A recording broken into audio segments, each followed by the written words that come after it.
आज तो भारत ने कमाल कर दिया नहीं? हाँ, सवेरे से जो न्यूज़ चैनल्स खुला है आँख खुलने के बाद, बंद ही नहीं हो रहा है न्यूज़ चैनल्स। नहीं, आवाज़ थोड़ा सा तेज कर दीजिए। आवाज़ क्लियर आ रही है ना आप लोग को? आज से, क्योंकि भारतीय राज्य व्यवस्था की जब हम बात करते हैं तो एक बात ध्यान रखने की बात है भारतीय राज्य व्यवस्था के संबंध में कि आप अप्लाइड कॉन्स्टिट्यूशंस पढ़ रहे होते हैं। अप्लाइड कॉन्स्टिट्यूशंस का मतलब है कि जो आर्टिकल्स लिखा हुआ है इसका कहाँ कहाँ प्रयोग होगा। चाहे सुप्रीम कोर्ट कोई निर्णय दे रहा हो तो उसका क्या इम्पैक्ट पड़ेगा, चाहे सरकार ने कोई कानून बनाया है उसका क्या इम्पैक्ट पड़ेगा। भारत में होने वाले घटनाक्रमों को, राष्ट्रीय अंतर्राष्ट्रीय घटनाक्रमों को आप संवैधानिक स्वरूप से जोड़ करके देखेंगे। जब संवैधानिक स्वरूप की बात करते हैं तो हमारा जो आज का जो टॉपिक है कॉन्स्टिट्यूशन यानी संविधान एक परिचय। और संविधान का मतलब क्या है? हम लोग जब पढ़ते हैं तो कहते हैं कि संविधान तो जब 1773 का रेगुलेटिंग एक्ट बन रहा था तो वहाँ से संविधान है। नहीं, वहाँ से बनना शुरू हुआ। तो अगर वहाँ से बनना शुरू हुआ गुरु, तब तो सोच करके देखो कि अंग्रेज का बनाया हुआ संविधान हमारे देश में लागू है तो हम स्वतंत्र फिर कहाँ हैं? फिर हम स्वतंत्र कहाँ हैं? अगर आप कहते हैं कि 1773 के रेगुलेटिंग एक्ट से संविधान बनना शुरू हुआ, यानी कि हम आज भी ब्रिटिश कानून को ढो रहे हैं कॉन्स्टिट्यूशंस के माध्यम से। अगर ब्रिटिश कानून को ढो रहे हैं तो हम अभी भी उसी परिस्थिति में उसका उपनिवेश बने हुए हैं। फिर हम स्वतंत्र कहाँ हैं? यह जो मानसिकता है कि हम 1773 के रेगुलेटिंग एक्ट से बनना शुरू हुआ और 1950 तक आते आते पूर्ण रूप धारण कर लिया, इतना कन्फ्यूजन्स है। अच्छा, संविधान की परिभाषा देते समय एक बड़ा गलती कर देते हैं। हम कहते हैं लिखित दस्तावेज जिसके माध्यम से देश का शासन चलता हो। आमतौर पर तो यही परिभाषा न दे देते हैं संविधान की। अगर मैं संविधान की बात करूं, अच्छा मैं संविधान ही बोल रहा हूं, यहाँ पर जब मूल संविधान बना था, मैं एक पिक्चर दिखाना चाह रहा हूं। जब मूल संविधान बना तो मूल संविधान में कई सारे इमेजेज आपको देखने को मिलेगा। आप आश्चर्यचकित हो जाएंगे। आज अगर उसी संविधान को बनाने के लिए बैठ जाए संसद और संसद को कह दे कि एक संविधान बनाओ, तो अब आश्चर्य, मुझे नहीं लगता है कि उस संविधान, भारत का संविधान आज का संसद बनाने की स्थिति में है, नहीं बनने मिलेगा। उस दौर में जब देश आजाद हो रहा था, दुनिया, विश्व जो है वह विचारधाराओं के आधार पर दो गुटों में बट गई थी, यूएसए और यूएसएसआर के रूप में। भारत सबसे बड़े मानव त्रासदी के दौर से गुजर रहा था, जब सबसे बड़ा पलायन हो रहा था दुनिया का। धर्म के आधार पर, हालांकि धर्म नहीं बोलना चाहिए, पंथ बोलना चाहिए, दोनों में अंतर है पंथ और धर्म में। उस पंथ के आधार पर भारत का विभाजन हुआ था। उस दौर में संविधान बन रहा है, यह आश्चर्यजनक वाली बात है। जितने नए नव स्वतंत्र राष्ट्र 1945 और 1945 से 50 के बीच में जितने नए नए स्वतंत्र राष्ट्र बने, श्रीलंका हो, इंडोनेशिया हो, यूगोस्लाविया हो, मिस्र हो, घाना हो, जितने नए नए राष्ट्र बन रहे थे, आज उसकी परिस्थिति देखिए कि कहीं पर सिंगल पार्टी है, कहीं पर डिक्टेटरशिप है, कहीं कॉन्स्टिट्यूशन ही नहीं है। उस दौर में भारत संविधान बनाता है, डेमोक्रेसी स्थापित करता है, लोगों को फंडामेंटल राइट्स देता है। भारत के पड़ोसी को देख लीजिए, पूरे दक्षिण एशिया में सबसे बड़ा जो डेमोक्रेट है, दुनिया का सबसे बड़ा डेमोक्रेसी इंडिया बना हुआ है। अब स्वतंत्र रूप से लोग अपने विचार रखते हैं। पाकिस्तान की स्थिति देख लीजिए, बांग्लादेश की स्थिति देख लीजिए, नेपाल में कोई आपको नहीं मिलेगा आपको कॉन्स्टिट्यूशन। अभी भी वहाँ पर है जो लड़ाई चल रही कॉन्स्टिट्यूशंस को लेकर के। बांग्लादेश की स्थिति देख लीजिए, और उस बीच में भारत को देख लीजिए आप। इसीलिए आप कॉन्स्टिट्यूशंस को इस रूप में नहीं देखेंगे आप कि आर्टिकल 1 से 395 में ये लिख दिया गया है, वो तो बदल रहा है। अब बदल करके 470 हो गया, जो 395 था बढ़ करके 470 हो गया। वो तो बदल रहा है, हर बार संशोधन में बदल जाता है। तो सिर्फ नियम थोड़े ना, उससे थोड़े ना चलेगा, उस मनोभाव से चलेगा जिस मनोभाव से संविधान निर्माताओं ने बनाया था। और उस मनोभाव को आप दिखाई देगा चित्रण से। अगर आप देखेंगे, महात्मा बुद्ध को ज्ञान लेते हुए देखेंगे, उसका इमेजेज है मूल संविधान में। आप आश्चर्य, आप महावीर, ये वर्धमान महावीर साहब को देखेंगे, आप झांसी की रानी टीपू सुल्तान का इमेजेस देखेंगे, आप उसमें अयोध्या में राज्याभिषेक देखेंगे भगवान श्री राम का, आप संजीवनी बूटी लाते हुए भगवान हनुमान को देखेंगे। आप ये इमेजेज है गुरु। महात्मा गांधी के दांडी यात्रा को रखा गया है। जो आज हम धर्मनिरपेक्षता का जो राग अलापते रहते हैं, यह संविधान निर्माताओं ने ऑलरेडी संविधान में रखा है। इसलिए मैंने कहा ना, अगर आज बनाने के लिए बोल दिया जाए ना कि संविधान बनाओ, तो मुझे नहीं लगता है कि इतनी समझ है भारतीय नेताओं में, या उस तरीके का समझ है कि भारत को एक साथ लेकर के चल सके। इतना गुट बट बन गया है भारत में। आप यहां के इमेजेस को देखेंगे, आपको दिखाई देगा कि आपको भगवान श्री राम, हिरण्यकश्यप, ये सारे इमेजेस आपको इसमें दिखाई देते हैं। इसलिए कॉन्स्टिट्यूशंस की स्थिति को अगर देखेंगे आप, कॉन्स्टिट्यूशंस को देखेंगे, तो मेरा कॉन्स्टिट्यूशंस करने का मतलब है कि जिससे देश के शासन एवं प्रशासन, दोनों में अंतर है गुरु। शासन एवं प्रशासन का संचालन होता, और समाज के सभी वर्ग, किसी भी जाति, किसी भी धर्म, किसी भी लिंग, किसी भी वंश, किसी भी जन्म स्थान से संबंधित क्यों ना हो, सबको समान अधिकार प्रदान करता हो, सब पर समान कानून लागू होता हो, वही संविधान है। अगर ये तर्क मान ले, तो फिर ये मान के चलें कि ब्रिटिशों ने फिर कभी संविधान नहीं बनाया। ब्रिटिशों ने सिर्फ अपने लाभ के लिए कानून बनाया है। कानून और संविधान में अंतर होता है। संविधान सम्मत जो नियम है उससे कानून बनता है। आगे आ जाओ, है जगह वहां, आगे आ जाओ, थोड़ा से बैग ऊपर रख लो, क्लियर। तो संविधान से कानून बनता है। थोड़ा से सो जाओ बेटा। अगर मैं बात करूं संविधान की, अगर मैं संविधान की बात करूं,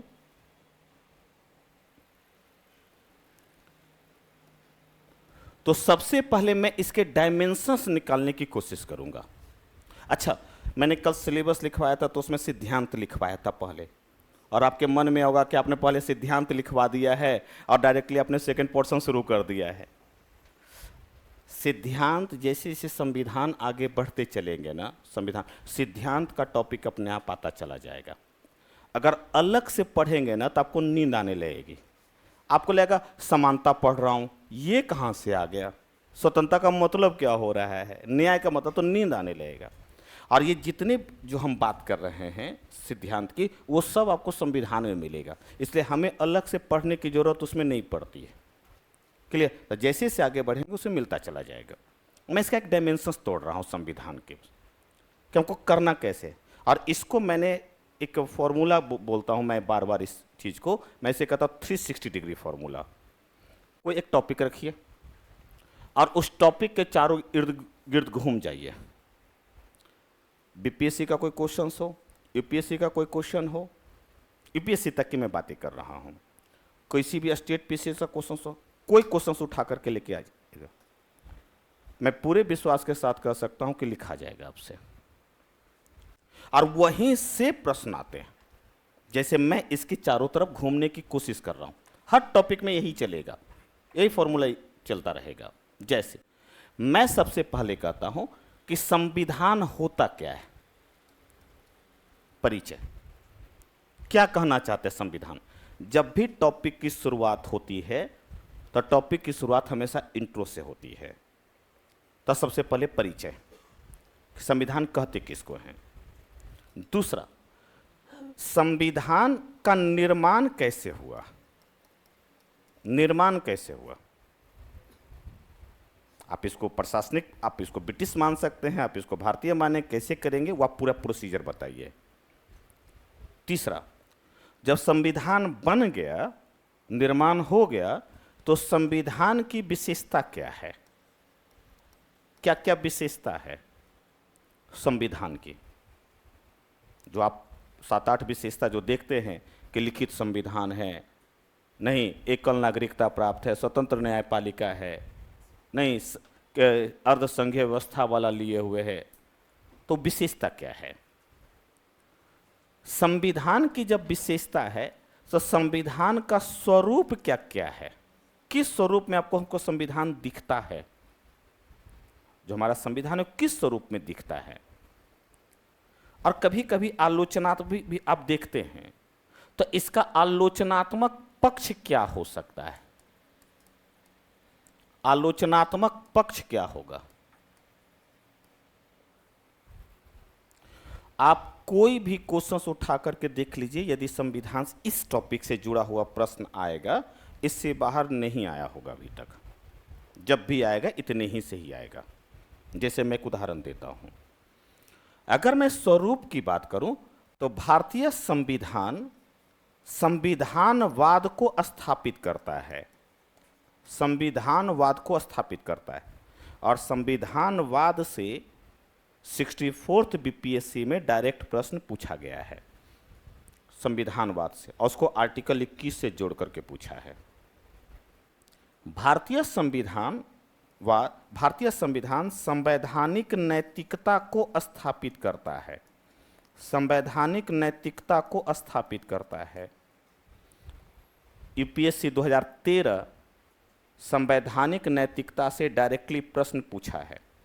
यूपीएससी 2021 डायरेक्टली प्रश्न संवैधानिक नैतिकता से पूछा है। संवैधान नैतिकता, संविधान एक जीवंत दस्तावेज है, बताइए कैसे। संविधान की जीवंतता से यूपीएससी पूछा है, बीपीएससी भी पूछा है। मैंने कहा ना कि जब आप डायमेंशंस को तोड़ते हैं, आयाम को तोड़ते हैं, उसके चारों तरफ घूम करके देखिए आप, और उसके बाद प्रश्न उठा करके देखिए, आपसे नहीं छूटेगा प्रश्न।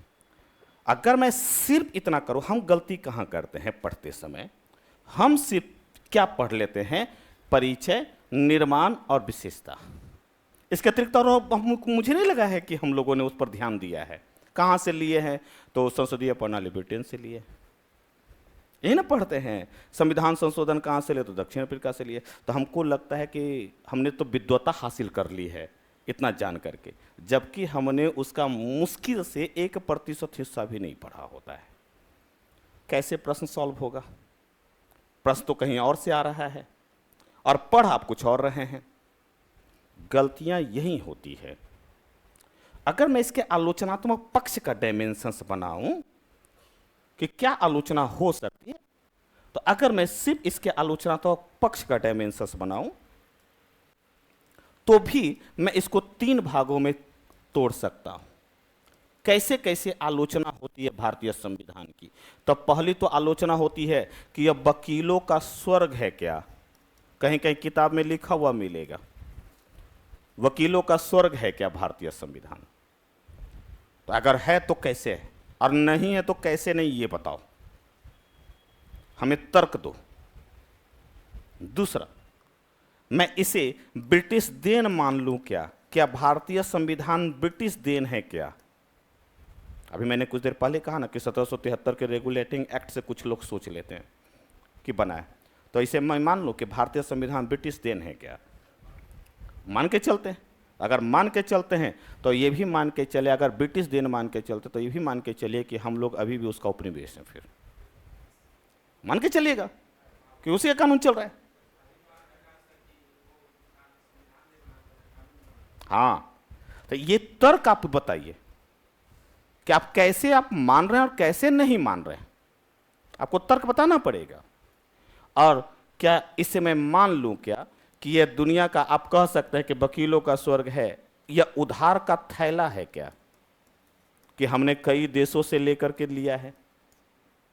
और यहां से ब्रिटिश देन से मेरे ख्याल से पिछले एग्जाम में या 2023 के एग्जाम में यूपीएससी ने यहां से डायरेक्ट प्रश्न पूछा है 1935 अधिनियम से जोड़ते हुए संविधान के निर्माण से प्रश्न पूछा है। वह प्रश्न जो था वह यहां से था। अब सोच करके देखिए गुरु, इसके चारों तरफ यदि हम घूम करके देखते हैं, कॉन्स्टिट्यूशंस के चारों तरफ जो हमने एक टॉपिक रखा है, अब इसे उठा करके देखिए, एक भी प्रश्न लेकर के आ जाइए किसी भी एग्जाम्स का, आपसे बाहर नहीं पूछेगा। प्रॉब्लम्स कहाँ है? प्रॉब्लम्स ये है कि हमने उसके कुछ ही पक्ष को पढ़ा है, जबकि होना हमको क्या चाहिए कि उसके चारों तरफ घूम जाइए और देखिए कि क्या क्या बन सकता है। अगर मैं संविधान की बात करूं, मैं कहता हूं, मेरा तो पहला टॉपिक है परिचय। अच्छा, डायमेंशंस उतारते चलेंगे, ये नोट्स आपका आज से लिखाना शुरू कर दूंगा और नोट्स तैयार करते चलेंगे, और ये जरूर पढ़ेंगे डायमेंशंस को, इस रूप में जरूर पढ़ेंगे। आपको दिखाई दे जाएगा कि आपको लिखने आ जाएगा। मैं प्रत्येक स्टूडेंट से कहता हूं 7 से 8 क्लास हमें दे दो, 7 से 8 क्लास, इससे ज्यादा नहीं जरूरत पड़ती है। 7 से 8वां क्लास के बाद आपको असर पड़ना शुरू हो जाएगा कि आपको पता चल जाए कि अच्छा ये प्रश्न ऐसे बोल रहा है, इस तरीके से लिखा जाना चाहिए। आपको स्वयं आ जाएगा लिखने के लिए। और वहां अगर हमने लिखने की शुरुआत कर ली और डर खत्म कर दिया, आधी जंग खत्म। आधी जंग वहीं हो जाती है खत्म, बाकी बचती है सिर्फ प्रैक्टिस। अगर मैं संविधान की बात करूं, उतार लिया आप लोगों ने? जल्दी से उतारें, नोट्स तैयार करते चलेंगे गुरु, आज से नोट्स हम तैयार कराते चलेंगे। मैंने कल कहा था कि मैं नोट्स लिखाते चलूंगा।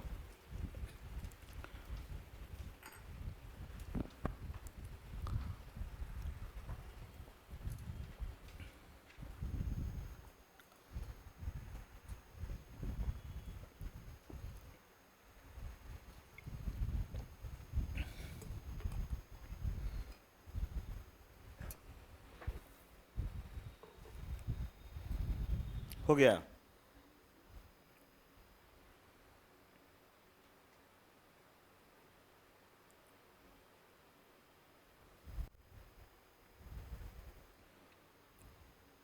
ये जीवंतता होती है संविधान की, जीवंतता।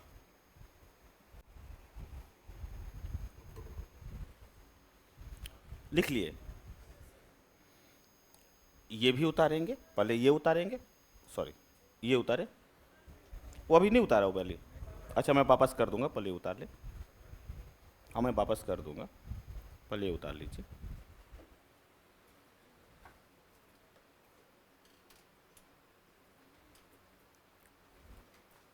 अच्छा, जो एनसीईआरटी जो बुक लेंगे वह 6th क्लास से बुक नहीं लेंगे। ऐसा नहीं कि हाँ सबने बोला 6th क्लास से पढ़ने के लिए तो मजा आ रहा है। 11th 12th क्लास का ही बुक पढ़ेंगे, 6th क्लास का बुक्स नहीं लेंगे। 11th का दोनों और 12th का दोनों। क्लियर?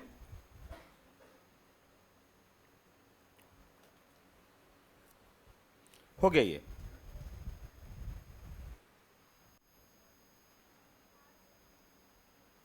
ये हो गया?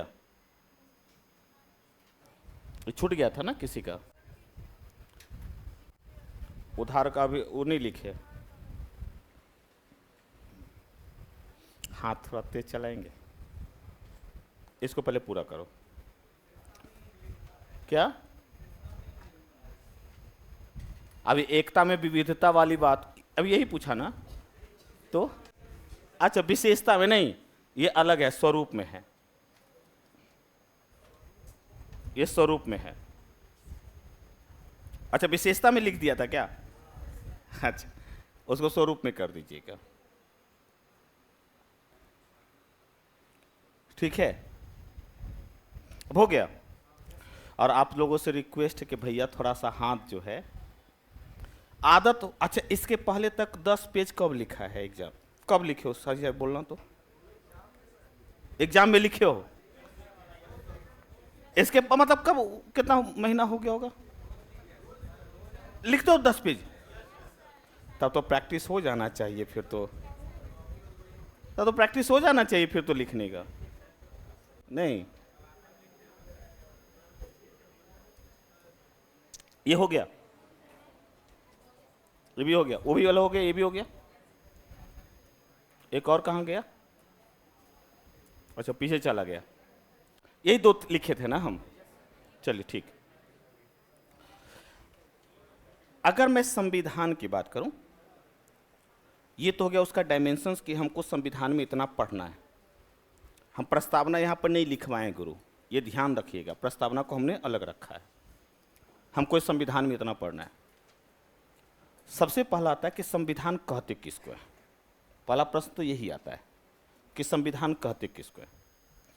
अगर मैं संविधान की बात करूं गुरु, इसको 2 भागों में तोड़ करके देखिएगा, तो 2 भाग अगर संधि विच्छेद कीजिएगा तो सम प्लस विधान बनता है। और विधान का मतलब होता है कानून, और सम का मतलब होता है समान, यानी कि समान कानून। और समान कानून का मतलब होता है कि सभी पर समान रूप से कानून लागू होगा, सबके लिए समान कानून होगा। समान कानून का मतलब तो यही होगा कि सबके लिए समान कानून होगा। ये ब्रिटिशों ने दिया था कानून। अब उसने जो नियम बनाया 1773, उसने एक तय किया कि सबके पर यह लागू होगा। इसलिए हम कहते हैं कि वहां से चला है, न कि उसने ही बनाया है। ये मान सकते हैं आप। तो संविधान का मतलब है समान कानून। और जब कानून की बात करते हैं गुरु, तो वह संविधान के अनुसार बना हुआ हो, संविधान के नियमों के अनुसार बना हुआ हो। अब यह ध्यान रखेंगे, जो संविधान है वह लिखित भी हो सकता है और अलिखित भी हो सकता है। भारतीय संविधान लिखित है, लेकिन ब्रिटिश संविधान अलिखित है। मैं संविधान की बात कर रहा हूं, मैं सिर्फ भारतीय संविधान की बात नहीं कर रहा। भारतीय संविधान लिखित हो सकता है। संविधान, भारतीय संविधान जो है, या कोई भी दुनिया का कोई भी संविधान लिखित हो सकता है और अलिखित दोनों हो सकता है। आज दोनों में अंतर है गुरु। जिस देश का संविधान लिखित होगा, हम लोग बोलते हैं पढ़ते समय कि भारतीय संविधान लिखित दस्तावेज है, जिसके माध्यम से शासन और प्रशासन का संचालन होता है। जिस देश का संविधान लिखित होगा, चाहे अमेरिका का हो चाहे भारत का हो, उसकी विशेषता होगी कि वहां संविधान सर्वोच्च होगा। संविधान सर्वोच्च होगा, सब कुछ संविधान को ही महत्ता मिलेगी। यह ध्यान रखिएगा, जिस देश का संविधान लिखित होगा संविधान ही सर्वोच्च होगा। भारत में संविधान सर्वोच्च है, कोई संस्था सर्वोच्च नहीं है। जिस देश का लिखित संविधान होगा वहां न्यायपालिका स्वतंत्र होगी। जो न्यायपालिका है वह स्वतंत्र होगी। भारत में न्यायपालिका स्वतंत्र है। और जिस देश का लिखित संविधान होगा उस न्यायपालिका को कानून की समीक्षा करने का अधिकार होगा। संसद कोई कानून बनाती है ना, तो संसद द्वारा बनाए गए कानून की समीक्षा करता है कि कानून संविधान के अनुसार है कि नहीं है। अगर नहीं है तो उस कानून को शून्य घोषित कर सकता है। जैसे अभी वक्फ संशोधन अधिनियम अभी समीक्षा के दायरे में गया हुआ है। अगर न्यायपालिका को लगता है कि यह संविधान के मूल संरचना के खिलाफ है तो उस कानून को शून्य घोषित कर देगी। जैसे कि इसके पहले ये न्यायिक नियुक्ति आयोग न्यायाधीशों के नियुक्ति को लेकर के उसने कानून को शून्य घोषित कर दिया था, एनजेएसी को आप बोलते हैं जैसे। तो जिस देश में लिखित संविधान होगा जिस देश का, उसको कानून की समीक्षा करने का अधिकार होगा। इसलिए भारतीय संविधान एक लिखित दस्तावेज है। इसलिए बोलते हैं जिस देश का अलिखित संविधान होगा, जैसे ब्रिटेन का अलिखित संविधान है, तो जिस देश का अलिखित संविधान होगा वहां विधायिका सर्वोच्च होगी, वहां विधायिका सर्वोच्च होती है। वहां कौन सर्वोच्च है? यही अंतर है। अगर आपसे कहेगा कि भारतीय संविधान एक लिखित दस्तावेज है, स्पष्ट करें, मान के चलते हैं, या पीटी में ही पूछ ले भारतीय संविधान एक लिखित है जिसकी विशेषताएं हैं, ऑप्शन ए में दे देगा, ऑप्शन बी में दे देगा, ऑप्शन सी में दे देगा, ऑप्शन डी में दे देगा सभी। ऐसे भी पूछा जा सकता है। क्लियर? तो जिस देश का संविधान अलिखित होगा उसमें विधायिका सर्वोच्च होगी। विधायिका का मतलब संसद आप बोल सकते हैं, जिससे भारत में। क्लियर? भारत में संसद, विधायिका को संसद बोलते हैं आमतौर पर, या राज्य में विधानसभा बोलते हैं। नहीं, जिस देश का संविधान अलिखित होगा वहां समीक्षा का अधिकार नहीं होगा, समीक्षा नहीं होगा। यानी कि जो विधायिका ने कानून बना दिया है वही सर्वोच्च हो जाएगा। भारत में ऐसा नहीं होगा। भारत या अमेरिका में भी ऐसा नहीं होगा, वहां भी समीक्षा करने का अधिकार है। न्यायिक समीक्षा अमेरिका से ही तो प्रभावित है। यही अंतर है। लिखें, हेडिंग दीजिए संविधान, हेडिंग दीजिए संविधान।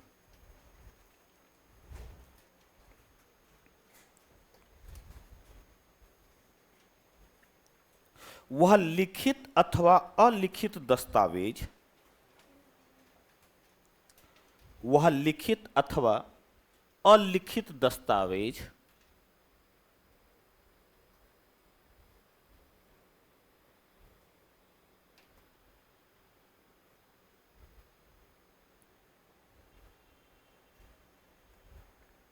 जो विभिन्न सिद्धांतों पर आधारित हो,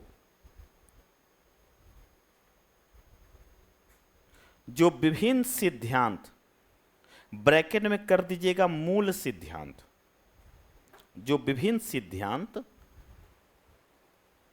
ब्रैकेट में कर दीजिएगा मूल सिद्धांत, सिद्धांतों पर आधारित हो,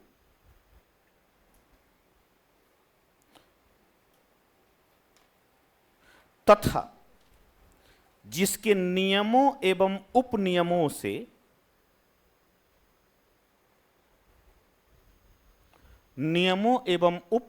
से शासन एवं प्रशासन का संचालन होता हो।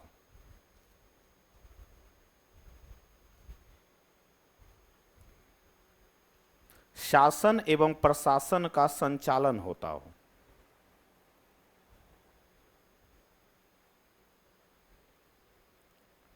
क्लियर? एक्चुअली संविधान की परिभाषा ये है।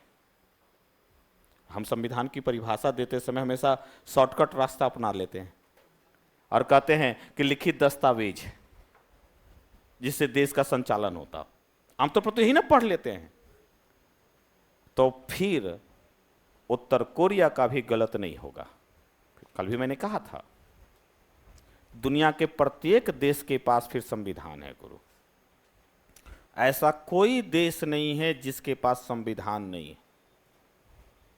वो अलग बातें हैं कि वह डेमोक्रेटिक आधारित संविधान है कि तानाशाही आधारित संविधान है, वो अलग बातें हैं। भारत में जो संविधान है वो डेमोक्रेटिक आधारित है। हम लोग राज्य व्यवस्था पढ़ते हैं, राज्य व्यवस्था का मीनिंग होता है, आप जब पढ़ते हैं कि राज्य व्यवस्था या पॉलिटी, आप पॉलिटी का हिंदी होता है राजतंत्र।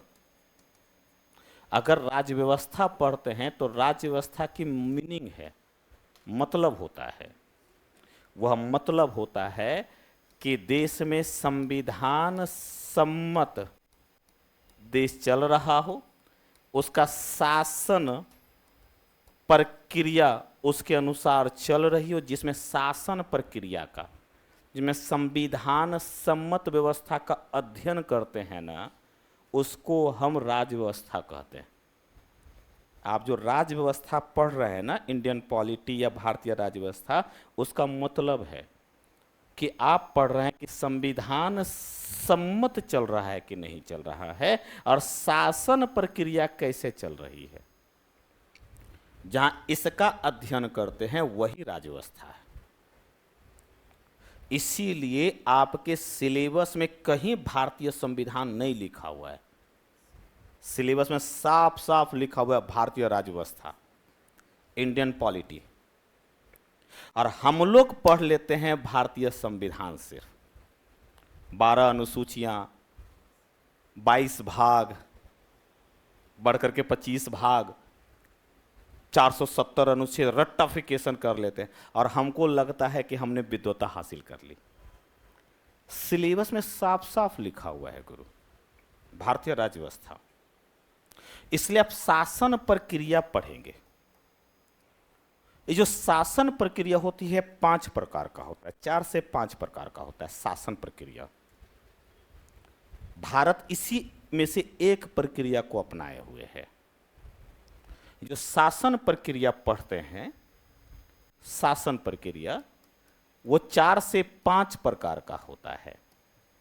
जैसे पहली प्रक्रिया होती है राजतंत्र, एक होता है राजतंत्र। इसका मतलब है कि राजा ही सर्वे सर्वा होगा, सारी शक्तियां, कानून बनाना हो, कानून को लागू करना हो, न्याय करना हो, सारी शक्तियां राजा में निहित होगी। तो जहां इस तरीके की व्यवस्था होती है उसको राजतंत्र बोलते हैं। इसका मतलब है कि राजा होगा और राजा का संतान ही फिर राजा बनेगा। ये ध्यान रखिएगा, राजतंत्र में वंशावली चलता है कि राजा का संतान ही राजा होगा, चाहे वो अयोग्य क्यों ना हो जाए। इल्तुतमिश का बेटा अयोग्य क्यों ना हो जाए, नहीं, वही चलेगा।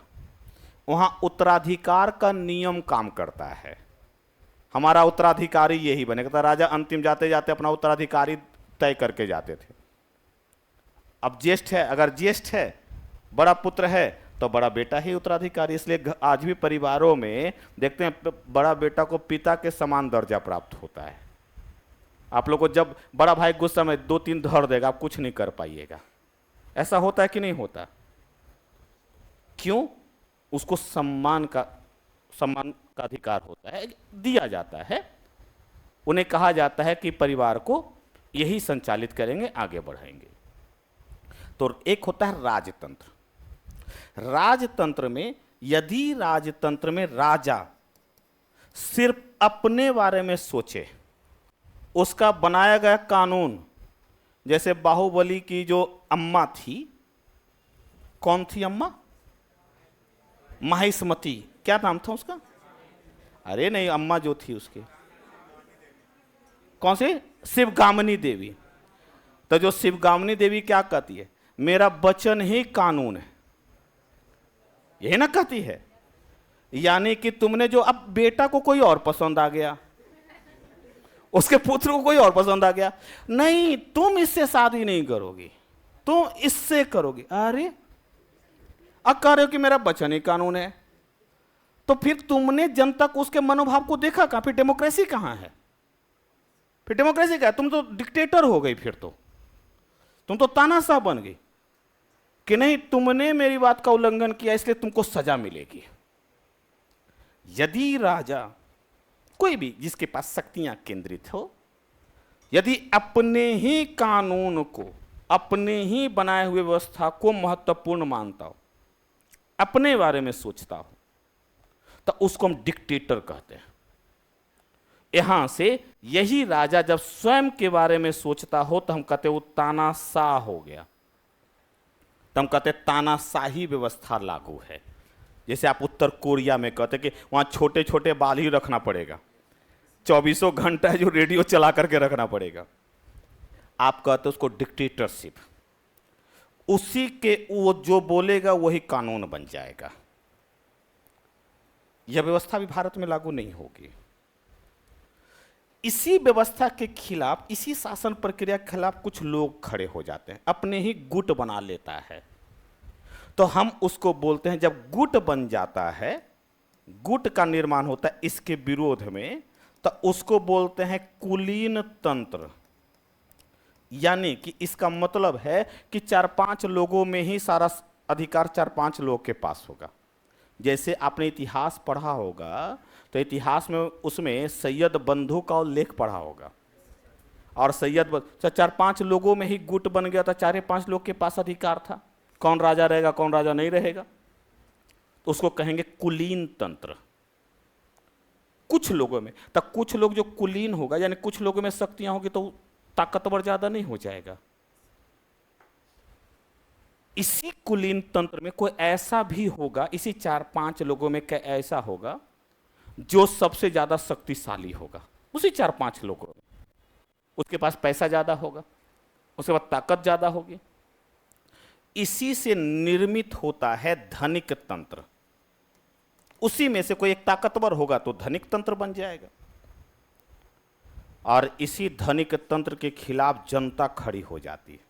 जनता कहती है कि मेरा सारा शोषण कर रहा है।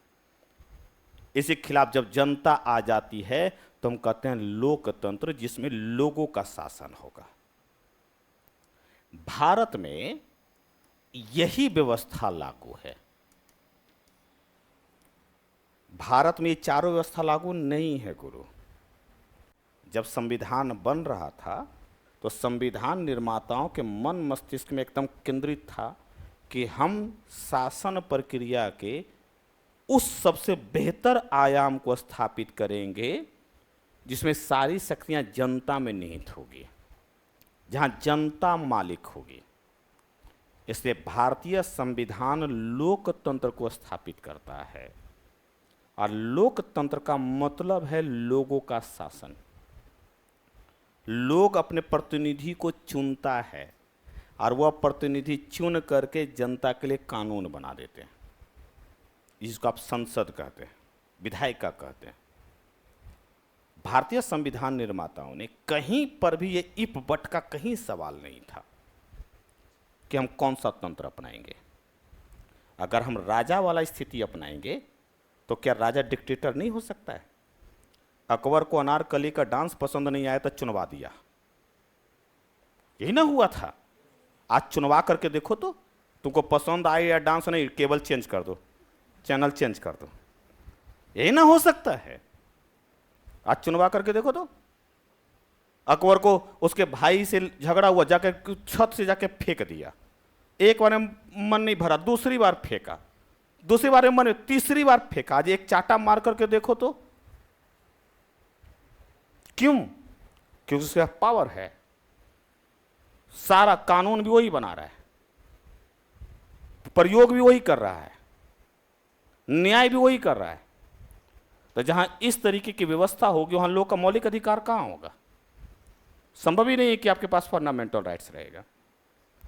कभी संभव है? राजा के सामने डांस उसको पसंद नहीं है, चुनवा दिया। भाई ये क्या मतलब हो गया कि आप 3-3 बार छत से अपने भाई को सजा देना है? ठीक है, इसने कानून का उल्लंघन किया, सजा दीजिए, लेकिन ऐसा कार्य थोड़ी ना करेंगे जो जनता के मौलिक अधिकारों का उल्लंघन करता हो। इसे भारत में लोकतंत्र स्थापित है गुरु। इसे भारतीय संविधान लोकतंत्र को महत्व देता है। इसलिए मैंने कहा कि मूल सिद्धांतों पर आधारित है। अब मूल सिद्धांत का मतलब क्या? जहाँ समानता होगी, जहाँ स्वतंत्रता होगी, जहाँ न्याय होगा, जहाँ सभी वर्गों को, जहाँ समाजवाद, उदारवाद जैसी व्यवस्था लागू होगी, तब इसलिए भारतीय संविधान लिखित है और लिखित होने के साथ साथ मूल सिद्धांत पर आधारित है। और यही मूल सिद्धांत 1973 के केशवानंद भारतीवाद में मूल ढांचा का आधार बना था।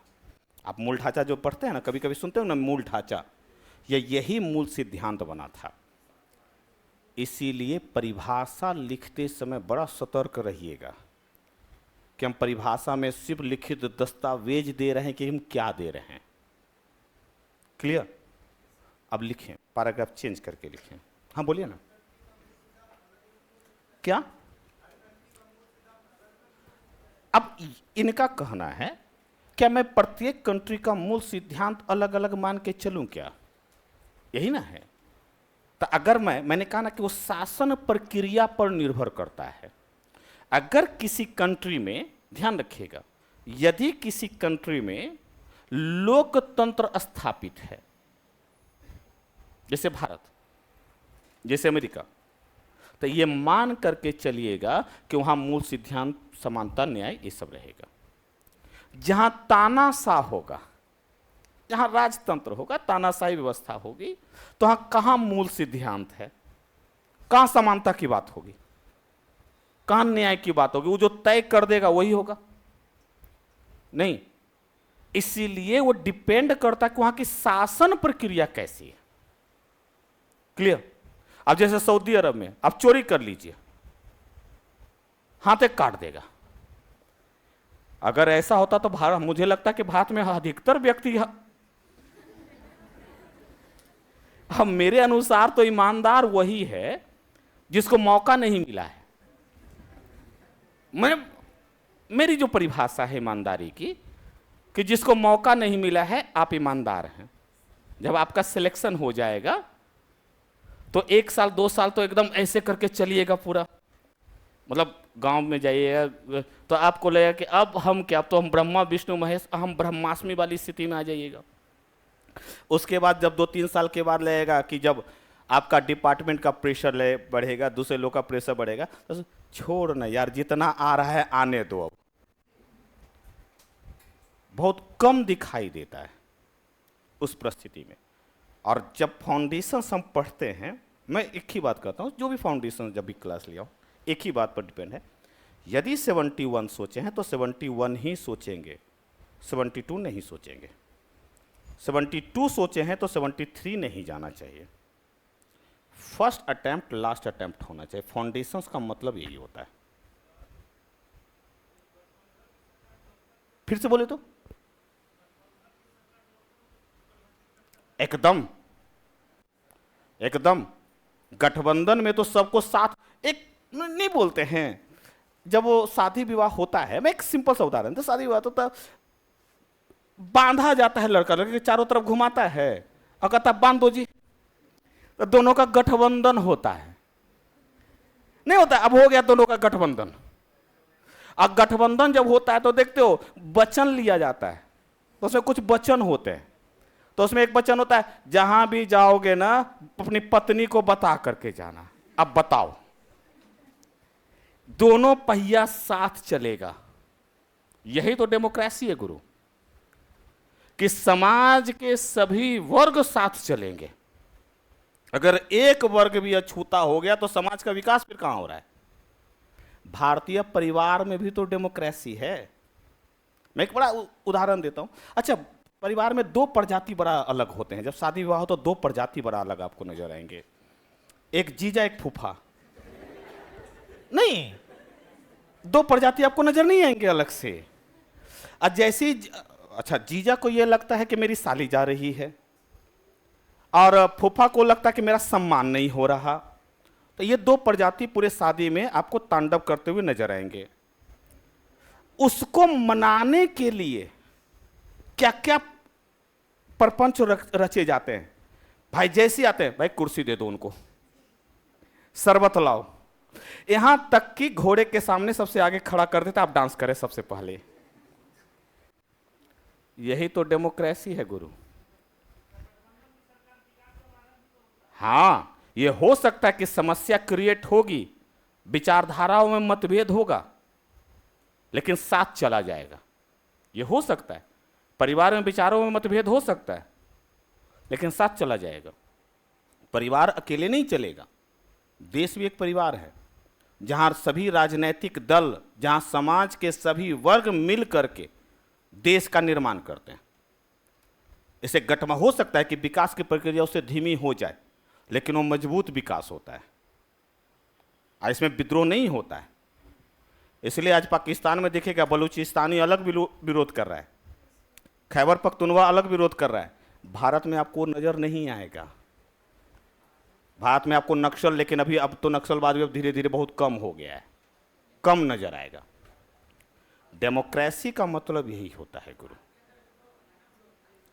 है। लेकिन खालिस्तान का समर्थन कितना प्रतिशत? लगभग नहीं के बराबर। वही है, वो सीधे कहते कि हम अलग देश में, जैसे नागालैंड में मिजो का भी विद्रोह हुआ था, दबा दिया गया। उस तरीके का विद्रोह नहीं है जिससे एक वर्ग कहेगा कि मेरा है जो अधिकार छीन लिया गया है। इस तरीके का विद्रोह नहीं होगा, आपको मिलेगा। इससे भारत ने कहा कि हम एक ही शासन प्रक्रिया अपनाएंगे, वह होगा डेमोक्रेसी। इसलिए डेमोक्रेसी ही भारत में स्थापित की गई है। लिखें पैराग्राफ चेंज करके। भारतीय संविधान निर्माताओं ने इसको ऐसे, हाँ, पैराग्राफ चेंज करके लिखो। भारतीय संविधान निर्माताओं ने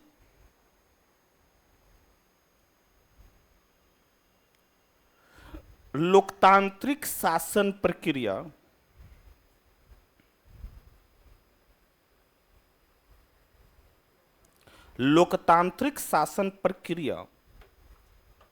को स्थापित किया है। लोकतांत्रिक शासन प्रक्रिया को अंडरलाइन करेंगे।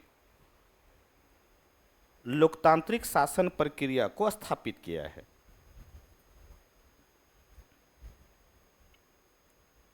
क्लियर? अच्छा, लोकतांत्रिक शासन प्रक्रिया को मैं अंडरलाइन यहां पर नहीं लिख पाऊंगा, मैं आगे चल करके लिख पाऊंगा कि लोकतांत्रिक शासन प्रक्रिया का मतलब क्या है। जब मैं प्रस्तावना पढ़ाऊंगा तो उसमें चर्चा करूंगा। क्लियर? अब भारतीय संविधान में 3-4 बातें आपने लिखा है। क्या क्या लिखा ऊपर में? पहला तो लिखा वह लिखित दस्तावेज, यही ना। लिखित को अंडरलाइन करेंगे, मूल सिद्धांत को अंडरलाइन करेंगे, लिखित को अंडरलाइन करेंगे, मूल सिद्धांत को अंडरलाइन करेंगे, शासन और प्रशासन को अंडरलाइन करेंगे।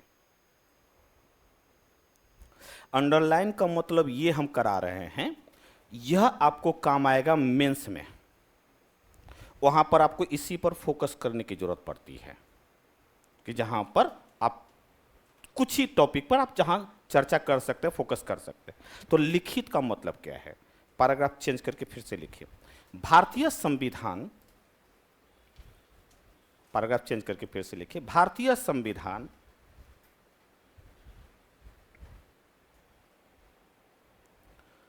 लिखित है जिसकी मुख्य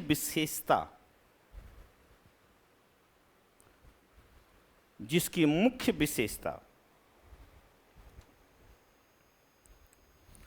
डैश दीजिए पहला पॉइंट,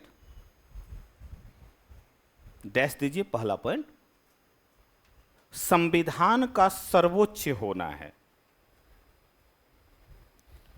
जिसकी मुख्य विशेषता संविधान का सर्वोच्च होना है।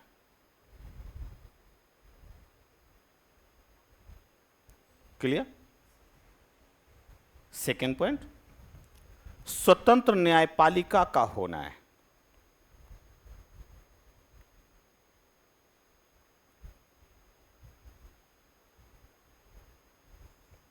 स्वतंत्र न्यायपालिका का होना है। तीसरा पॉइंट, न्यायपालिका को समीक्षा का अधिकार प्राप्त होना है।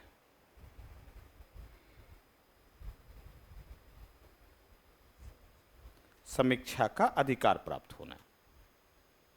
जहां यह तीनों विशेषता होगी ना गुरु, इसका मतलब होगा कि वह लिखित संविधान है। जैसे जैसे भारत, अमेरिका, जैसे भारत, अमेरिका।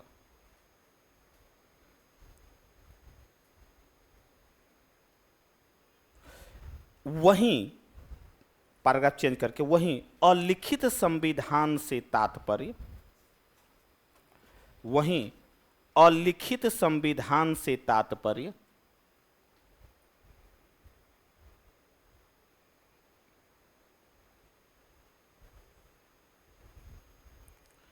डैश दीजिए, पहला पॉइंट विधायिका की सर्वोच्चता से है,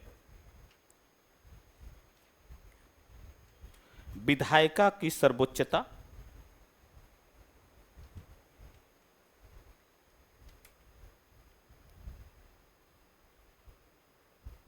सेकंड, समीक्षा का अधिकार प्राप्त न होना, समीक्षा का अधिकार प्राप्त न होना।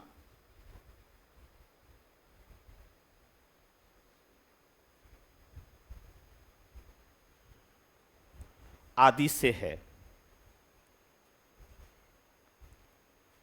जैसे ब्रिटेन,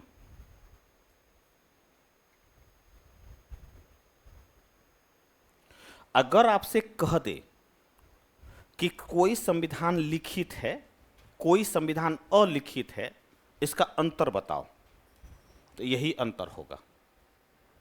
जिस देश का संविधान लिखित होगा इसका मतलब है संविधान सर्वोच्च होगा, पहला बात। जिस देश का संविधान लिखित होगा इसका मतलब है कि न्यायपालिका स्वतंत्र होगी और न्यायपालिका को समीक्षा का अधिकार होगा। क्लियर? जिस देश का अलिखित होगा इसका मतलब विधायिका सर्वोच्च होगी, विधायिका जो भी कानून बनाएगा वही प्रभावी हो जाएगा, उसकी समीक्षा नहीं होगी। प्रश्न पूछेगा किस देश का संविधान लिखित है, किस देश का अलिखित है, तो ज्यादातर अगर ऑप्शंस में आएगा लिखित अलिखित का तो भारत, अमेरिका, ब्रिटेन का ही आएगा। तो अगर अलिखित संविधान पूछेगा किसका है तो ब्रिटेन का है, लिखित संविधान है जो भारत का है। तो अगर आपसे कह दे प्रश्न, मैं दो यहां एक प्रश्न लिख रहा बता रहा हूं, मैं जब भी नोट्स लिखाऊंगा साथ साथ प्रश्न लिखवाते चलूंगा। आपके अंतिम तक जाते जाते लगभग 100 प्लस प्रश्न हो जाएंगे, लगभग 120 के आसपास प्रश्न हो जाएंगे। सोच करके देखो, एक टॉपिक से 4 से 5 प्रकार के प्रश्न बनेंगे, 120 प्रश्न आपके पास रहेंगे, उससे लगभग 100 प्लस 120 130 ऐसे ही रहेगा। 100 प्लस क्वेश्चंस को यदि सॉल्व कर लेते हम, मान के चलो, पूरे विश्वास के साथ मैं कह सकता हूं कि कहीं से भी क्वेश्चंस फिर आ जाए आपके पास, लिखा जाएगा।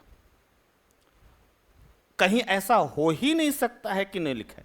कभी कभी तो ऐसा होगा कि वही डिटो प्रश्न आपको एग्जाम में मिल जाएंगे।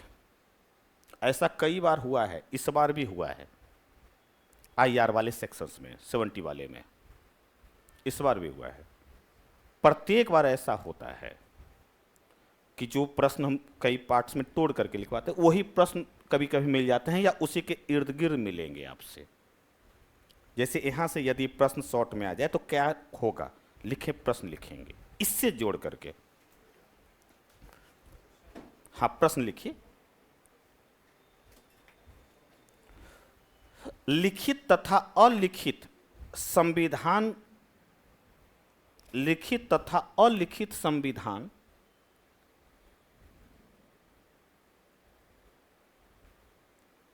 के मुख्य अंतरों को बताएं।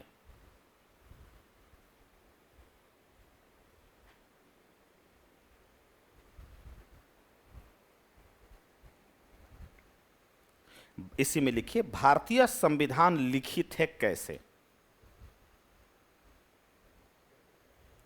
भारतीय संविधान लिखित है कैसे। अब पता चल गया कि क्या पूछ रहा है प्रश्न। भारतीय संविधान लिखित है कैसे। अब देखो तो प्रश्न में कह क्या रहा है, लिखित अथवा अलिखित संविधान में अंतर बताएं। पता चल गया कि लिखित का मतलब क्या होगा, अलिखित का मतलब क्या होगा? अब कह रहा है कि भारतीय संविधान लिखित है, कैसे ये बताओ। तो आपको बताना पड़ेगा कैसे। तो भारतीय संविधान में संविधान को सर्वोच्चता प्राप्त है। किसी भी कानून का निर्माण संविधान सम्मत होता है। पहला पॉइंट आपको यह बताना पड़ेगा कि भारत में स्वतंत्र न्यायपालिका का प्रावधान है। आपको आर्टिकल के तहत बताना पड़ेगा, आर्टिकल इतना में स्वतंत्र न्यायपालिका है।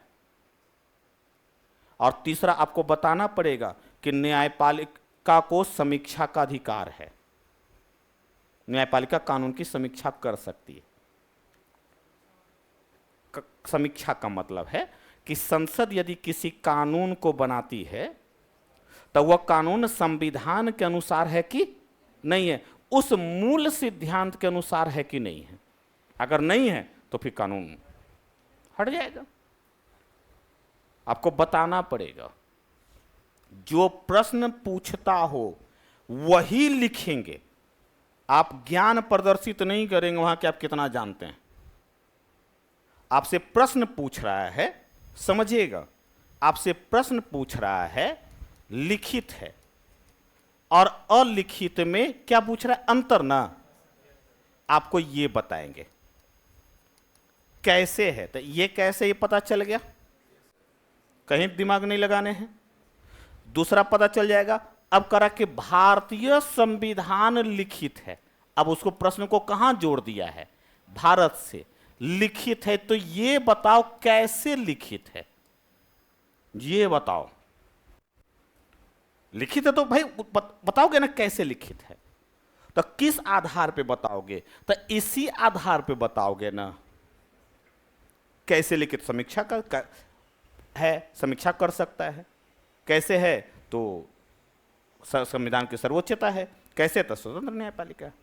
आपको ये पूछ रहा है, इसके अतिरिक्त आप कुछ नहीं बताएंगे। जो प्रश्न पूछेगा वही बताएंगे। पीटी में कैसे आएगा? तब पीटी में पूछेगा किस देश का संविधान लिखित है? भारत और किस देश, इनमें से किस देश का संविधान अलिखित है? वैसे करके पूछेगा। तब पीटी में भी बन जाएगा और मेंस से बन जाएगा। अब क्लियर, समझ में आ गया? अब आता है कि लिखित तो है, ये तो पता चल गया कि भारतीय संविधान लिखित है। दूसरा है मूल सिद्धांत पर आधारित है। मैंने कहा ना कि दूसरा टर्मिनोलॉजी है मूल सिद्धांत। तब मूल सिद्धांत का मतलब क्या है? आप जब सिद्धांत की बात करते हैं, और अभी उन्होंने पूछा कि तो फिर सभी देशों के लिए, सभी देशों के पास संविधान है तो सबका मूल सिद्धांत समान होगा क्या? तो मैंने कहा ना कि शासन प्रक्रिया पर निर्भर करती है। उस देश में कौन सी शासन प्रक्रिया है। अगर मूल सिद्धांत की बात करें तो वह मूल सिद्धांत जो माना जाता है वह 4-5 माना जाता है। मूल सिद्धांत की यदि बात करें, भारतीय संविधान के मूल सिद्धांत की, तो 4-5 है। जैसे पहला सिद्धांत है समानता का। किसी भी जाति, धर्म, लिंग, वंश, जन्म स्थान के आधार पर भेदभाव नहीं किया जाएगा। छुआछूत नहीं होगा। सबको समान माना जाएगा। सब पर कानून समान रूप से लागू होगा। इसको बोलते हैं समानता। सभी वर्गों को स्वतंत्रता का अधिकार प्राप्त होगा। स्वतंत्रता मूल सिद्धांत है। न्याय, सबको सामाजिक, आर्थिक, राजनैतिक न्याय प्राप्त होगा। जाति, धर्म, लिंग, वंश के आधार पर भेदभाव नहीं करेंगे। अब ये अलग बातें हैं। ये होता है, कानूनन गलत है। शराबबंदी है, होता है, कानूनन गलत है। कानून की नजर में वो गलत है। ये आप संविधान क्या कहता है उस संबंध में, और सामने कानून क्या है। कभी भी पूर्ण रूप से आप अगर ये हम सोचेंगे समाज में कि एकदम समानता हो, सब बराबर हो, सब एकदम स्वतंत्रता हो, सबका ये सब कुछ न्याय हो, कभी कोई समाज ऐसा आज तक देखा है? मुझे लगता है कि एक कल्पना है, सिर्फ एक कल्पना है जहां ये संभव नहीं है। हां, उस प्रक्रिया में प्रयासरत रहेगा। उसको लागू करने की दिशा में प्रयासरत रहेगा। धर्मनिरपेक्षता हो, जहां धर्म, सभी को धर्मनिरपेक्षता, यानी कि किसी भी धर्म के खिलाफ कोई कार्य नहीं होगा, सभी धर्मों को समान माना जाएगा। ये मूल सिद्धांत है गुरु, और यही मूल सिद्धांत संविधान के तहत लागू है। ठीक है, इसी में लिखिएगा, पैराग्राफ चेंज करके। प्रश्न लिख लिए ना, अब उसके बाद लिखिएगा पैराग्राफ चेंज कर। वो ऊपर वाले का प्रश्न है, जितना आपने ऊपर लिखा ना, इससे जोड़ करके प्रश्न मैंने बताया, फिर आगे बढ़ेंगे, इसी आधार पर प्रश्न बनते चले जाएंगे।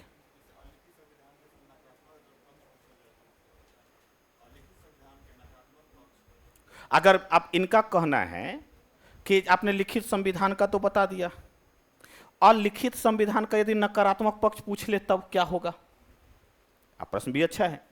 अगर नकारात्मक पक्ष अगर पूछ ले तो क्या, मैं एक उदाहरण देता हूं कि विधायिका में कोई गया चुन करके, नहीं, और विधायिका में चुन करके गया बंधु, और उसकी संख्या ज्यादा हो गई, पूर्ण बहुमत आ गया, मान के चलिए इतनी बहुमत आ गई कि मनमाना कानून बनाने लगा, तो क्या संख्या बल के आधार पर मनमाना कानून नहीं बनाया जा सकता है? और जब मनमाना बनाया हुआ कानून की समीक्षा ही नहीं हो सकती है, तो क्या ऐसा नहीं होगा कि भीड़ तंत्र है जो, यानी बहुसंख्यक जो है अल्पसंख्यकों पर दबाव डाल करके काम करवा लेगा? ऐसा नहीं हो सकता है, ये हो सकता है। इसलिए कभी कभी कानून ऐसे होने चाहिए जिसकी समीक्षा भी होना, जहां मनमाना ना हो।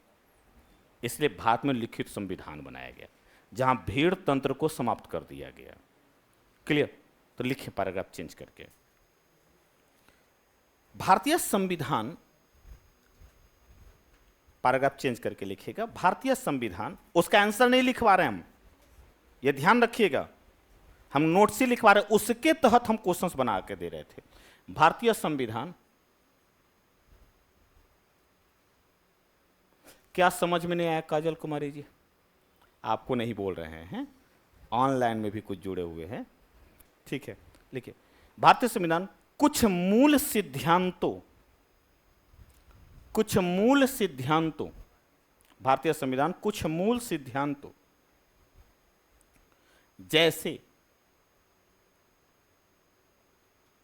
जैसे समानता, स्वतंत्रता,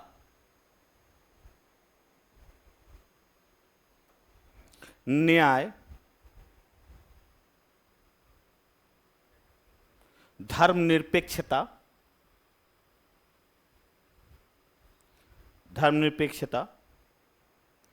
को स्थापित करती है। अच्छा बताते हैं, ये क्वेश्चन सर समझ में नहीं आया, ठीक है हम चर्चा कर देते हैं, 2 मिनट रुक जाइएगा।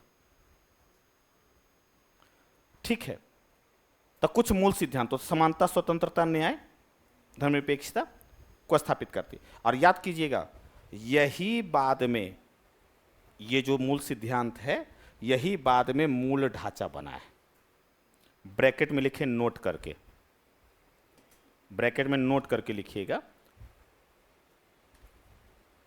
यह बाद में मूल ढांचे के सिद्धांत का आधार बना। यह बाद में मूल ढांचे के सिद्धांत का आधार बना।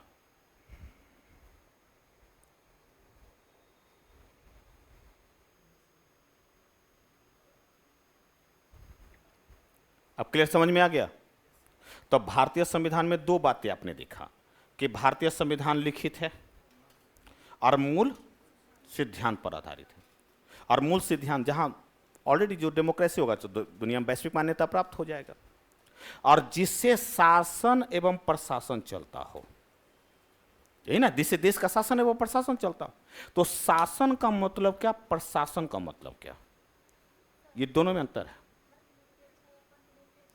हाँ देखो, ये ना बड़ा कंट्राडिक्शंस है। आपने अभी इन्होंने कहा कि धर्म, कहीं कहीं धर्मनिरपेक्षता लिखा हुआ है और कहीं कहीं पंथ निरपेक्षता लिखा है, दोनों एक ही है क्या?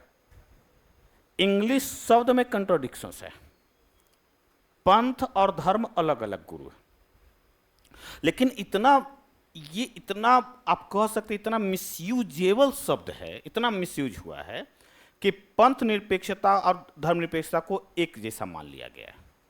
मैं अंतर बता देता हूं। पंथ का मतलब होता है, पंथ और धर्म दोनों में अंतर है। हम लोग बोलते बोलते धर्मनिरपेक्षता बोल देते हैं, जैसे मैंने भी लिखवा दिया धर्मनिरपेक्षता। पंथ का 4 तत्व पर आधारित होता है पंथ, पांचवा नहीं होता। पंथ का मतलब होता है जिसमें जो एक स्थल हो, जो एक स्थल को मानता हो। कोई मंदिर को मानता है, कोई मस्जिद को मानता है, कोई गुरुद्वारा को मानता है, कोई मक्का को मानता है, कोई अयोध्या को मानता है, कोई जेरूसलम को मानता है, कोई एक स्थल को मानता हो, उसको कहेंगे पंथी। पहली बात। दूसरा, जिसकी एक पुस्तक हो, जिस पंथ का एक पुस्तक हो, उसको कहेंगे पंथी। गीता, कुरान, बाइबल, अवेस्ता नहीं, जिसकी एक पुस्तक हो, जिसमें एक के प्रति विश्वास हो, एक व्यक्ति के प्रति विश्वास हो,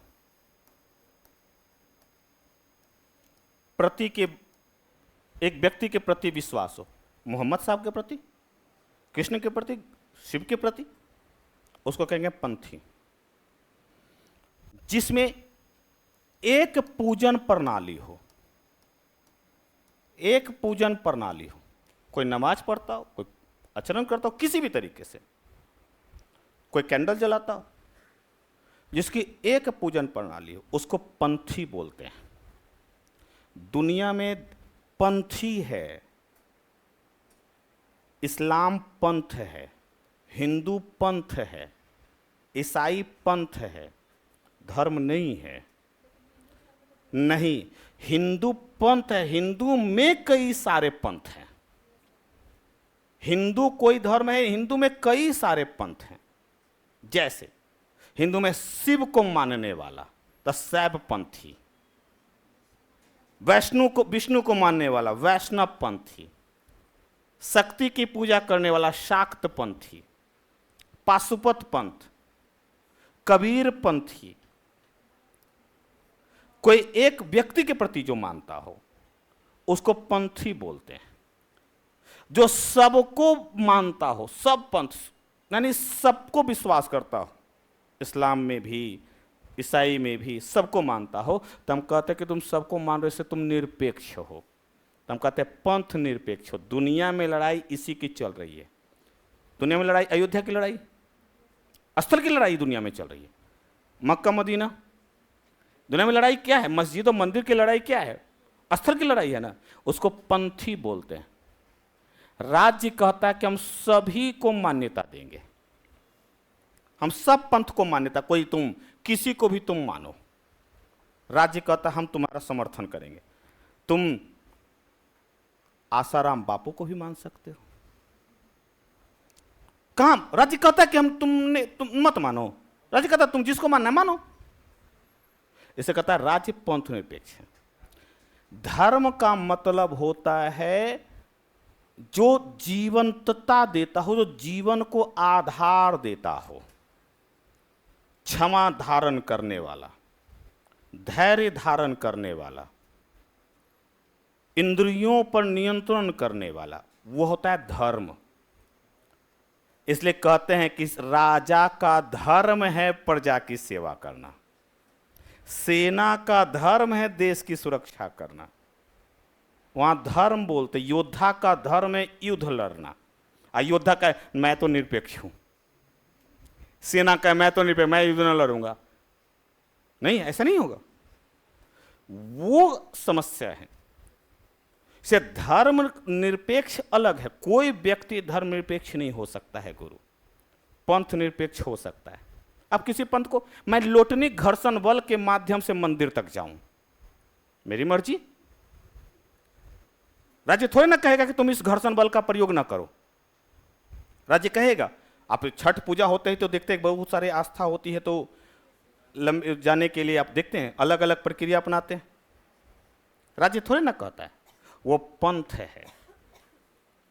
धर्म कभी भी इन बातों पर नहीं रखता। धर्म का मतलब हो चाहे तो धर्म धारण करता हो, जो कम से कम 10 किलो क्षमा धारण करने वाला, धैर्य धारण करने वाला, उसको धर्म बोलते हैं। मनु अपनी पुस्तक मनु स्मृति में लिखता है कि राजा का धर्म है प्रजा की सेवा करना, और राजा यदि धर्म से को नहीं मानता हो, यानी राजा धर्म विमुख हो, तब प्रजा का धर्म है कि राजा को पद से हटा दे। इसलिए धर्म निरपेक्ष नहीं हुआ जा सकता। लेकिन इतना कॉन्ट्रोडिक्शंस क्रिएट हो गया है, मन मस्तिष्क में इतना बैठ गया है ना, कि पंथ निरपेक्ष और धर्म निरपेक्ष हम लोग को एक जैसा लगने लगा है। ठीक है, यही अंतर है। एग्जाम में अगर पूछा जाए तो इंग्लिश शब्द देखना, यदि इंग्लिश शब्द में सेकुलरिज्म लिखा हुआ है तो इसका मतलब पंथ निरपेक्ष और धर्म निरपेक्ष दोनों एक है। यदि इंग्लिश शब्द में धर्म निरपेक्ष और हिंदी में धर्म निरपेक्ष और इंग्लिश में भी धर्म निरपेक्ष हो, इसका मतलब है वो भारतीय परिप्रेक्ष्य से पूछ रहा है, इसका मतलब अलग है। वो डिपेंड करता है इंग्लिश वर्ड यहाँ पे। हाँ बोलो क्या?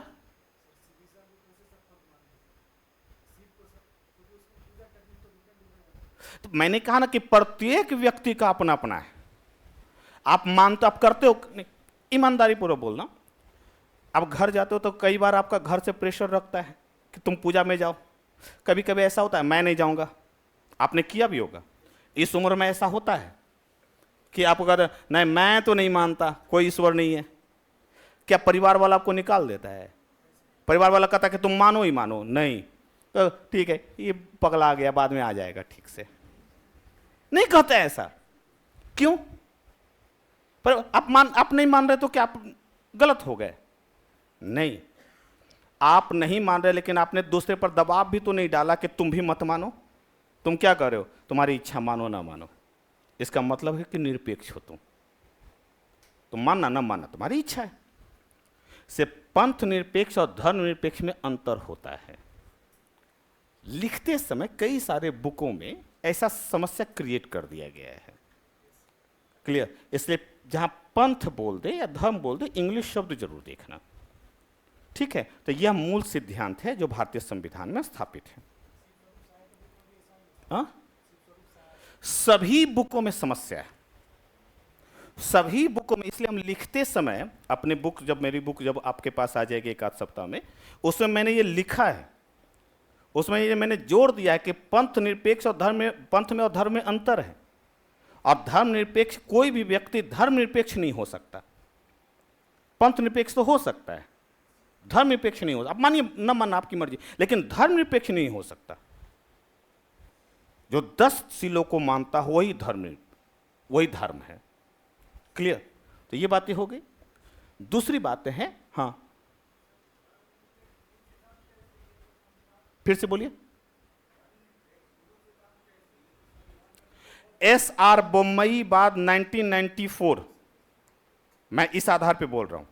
SR बोम्मई बाद 1994 सुप्रीम कोर्ट, वह कहता है कि राज्य प्रत्येक पंथों को, जिसको आप धर्मनिरपेक्ष कहते हैं, प्रत्येक पंथों को धर्मनिरपेक्षता को मूल सिद्धांत मानेगा, धर्मनिरपेक्षता स्थापित करेगा। मैं SR बोम्मई बाद 1994 के आधार पे बात कर रहा हूं। सुप्रीम कोर्ट, और सुप्रीम कोर्ट द्वारा दिया गया निर्णय कानून होता है। हाँ क्लियर? तो उसके आधार पे मैं बात कर रहा हूं। तो ये जो बातें हो गई, अब देश चलेगा कैसे? अब देश तो संविधान से चलेगा। तो मैंने अभी कुछ देर पहले कहा शासन और प्रशासन, कि शासन और प्रशासन चलता है संविधान से। दो बातें हैं, क्या? शासन और प्रशासन, देश चलेगा इससे। शासन का इंग्लिश शब्द होता है गवर्नेंस। आजकल एक नया चलन है ई शासन, समझिएगा, है नहीं? अपने ई गवर्नेंस खूब पढ़े होंगे आप लोग। ठीक है, शासन का मतलब होता है जहां 3 बातें आएगी वो शासन होगा। इसे मैंने संविधान को सर्वोच्च बोला, लिखित संविधान है जहां 3 बातें। 3 बातें कौन कौन सा है? कार्यपालिका, शासन के 3 अंग हैं, कार्यपालिका एग्जीक्यूटिव बॉडी, विधायिका लेजिस्लेटिव बॉडी और न्यायपालिका, जहां यह तीनों संविधान के तहत ही कार्य करेंगे। शासन का मतलब है तीनों, और मैंने कहा ना 4-5 बातें जो 4-5 प्रकार के शासन प्रक्रिया है। अब देखो, कार्यपालिका का काम है कानून बनाना, यह कानून बनाती है,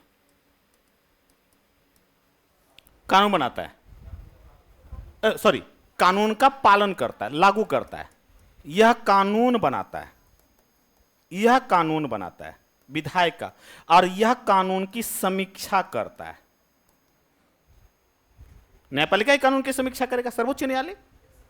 हाल ही में जातीय गणना वाला बिहार सरकार ने लागू किया था, तो देखो हाई कोर्ट ने रोक लगा दिया था। समीक्षा कर लिया उस कानून का? नहीं।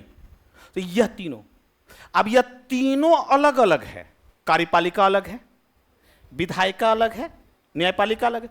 जहां तीनों अलग अलग काम होगा ना, तीनों अलग अलग संस्थाएं काम करेगी ना, तो वहां डेमोक्रेसी होगा। जहां तीनों एक ही व्यक्ति काम करेगा, अकबर में ही सारी शक्तियां केंद्रित है, इसलिए अनारकली को चुनवा दिया, इसीलिए चुनवा दिया। अशोक में सारी शक्तियां केंद्रित है, नहीं तो जहां पर एक ही व्यक्ति में शक्ति के, तो राजतंत्र हो गया। कानून भी वही बना रहा है। जहांगीर ने घंटा लगवा दिया न्याय का, आओ जी जिसको न्याय चाहिए मेरे पास आओ, घंटा बजा हम आ जाएंगे। उस समय कोई इतनी तकनीक तो थी नहीं, उसी तकनीक के माध्यम से उसने कहा कि जनता को कहा कि ठीक है ना, हम न्याय देते हैं। क्लियर? तो जहां यह व्यवस्था आ गई, जहां तीनों, यस, यानी कि शासन की तीनों व्यवस्था, कानून बनाना, लागू करना, न्याय करना, तीनों व्यवस्था एक व्यक्ति में आ जाए, तो राजतंत्र। जहां अलग अलग होगा, लोकतंत्र। भारत में अलग अलग है ना, अलग अलग, इसलिए भारत में लोकतंत्र है। जहां एक में आ जाएगा तो कहेंगे राजतंत्र, और जहां सारा है जो अपने लिए ही करे, मैं जो बोल रहा हूं वही ब्रह्मा विष्णु में, तो कहेंगे तानाशाही। तीनों एक ही होगा।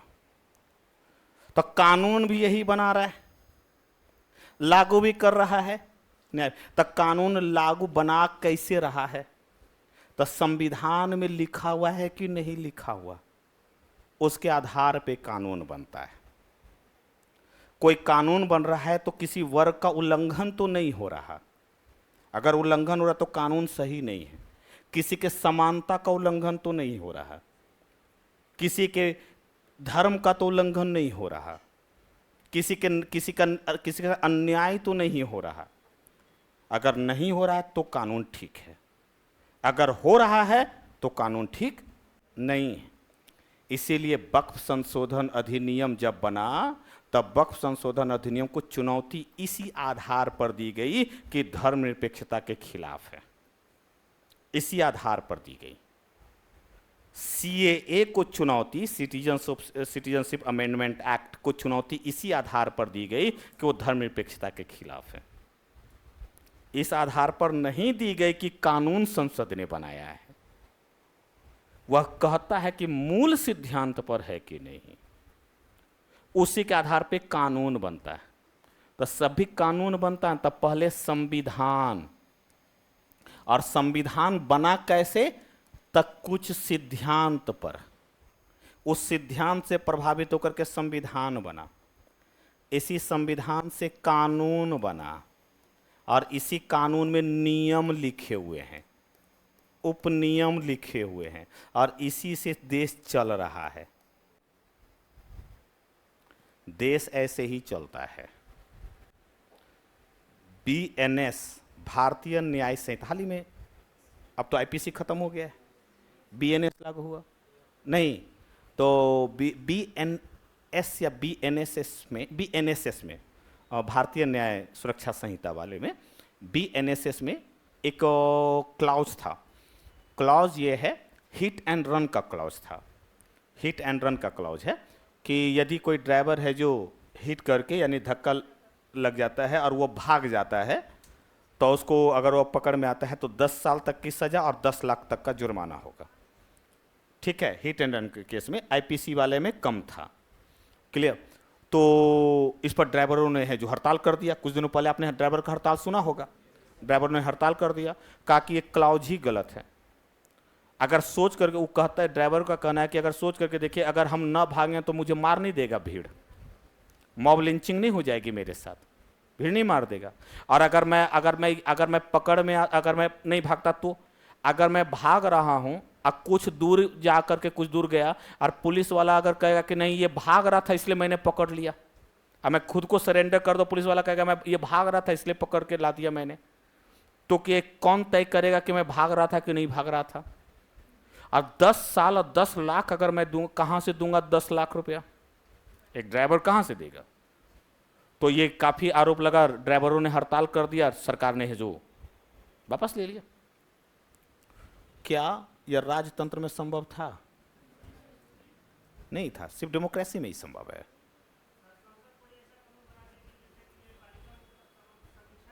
हां, ऐसा होता है। अनुसूची 9 में शामिल विषय समीक्षा से बाहर चले जाते हैं। ये हम आगे चर्चा करेंगे, जब आएगा ना न्यायपालिका, तो वहां चर्चा करेंगे स्पेशली। नहीं, कहा है 2007 में केहोतो होलोहनवाद में ये बात कहा है न्यायपालिका ने, लेकिन हुआ नहीं अभी तक। क्लियर? लिखें, क्या लिखे हैं लास्ट में?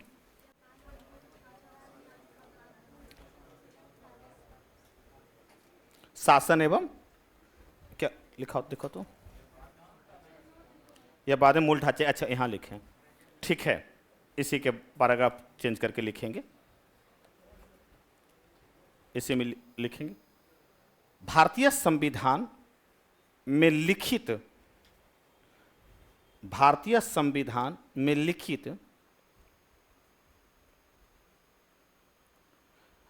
नियमों एवं उपनियमों के आधार पर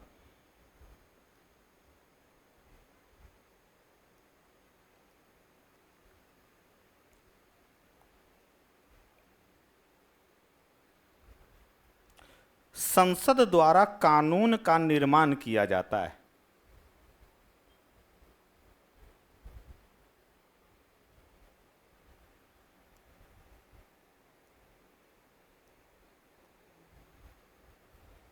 कानून का निर्माण किया जाता है जिससे शासन, ब्रैकेट में लिखिए, कार्यपालिका, विधायिका, न्यायपालिका, जिससे शासन, ब्रैकेट में लिखिए, कार्यपालिका, विधायिका, न्यायपालिका,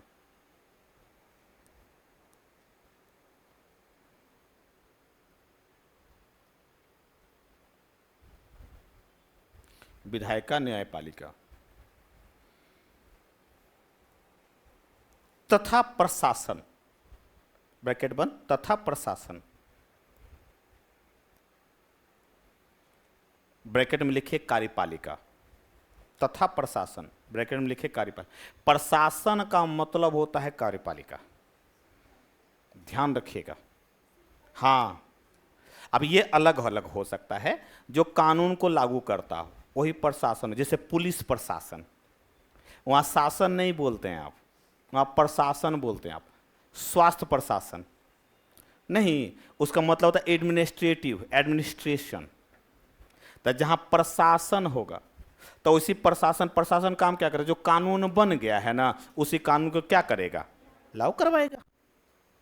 जो कानून बन गया है, कानून बन गया कि आपको गाड़ी लेने का, आपको गाड़ी चला रहे तो हेलमेट लगाएंगे, दोनों हेलमेट लगाएंगे, अगर पीछे बैठा हुआ यात्री है तो वो भी हेलमेट लगाएगा। तो लागू कौन कराएगा? कानून बनाया कौन? विधायिका ने। लागू कौन करवा रहा है? कार्यपालिका। कार्यपालिका का कौन लागू करवा रहा था? पुलिस प्रशासन, ट्रैफिक, परिवहन प्रशासन।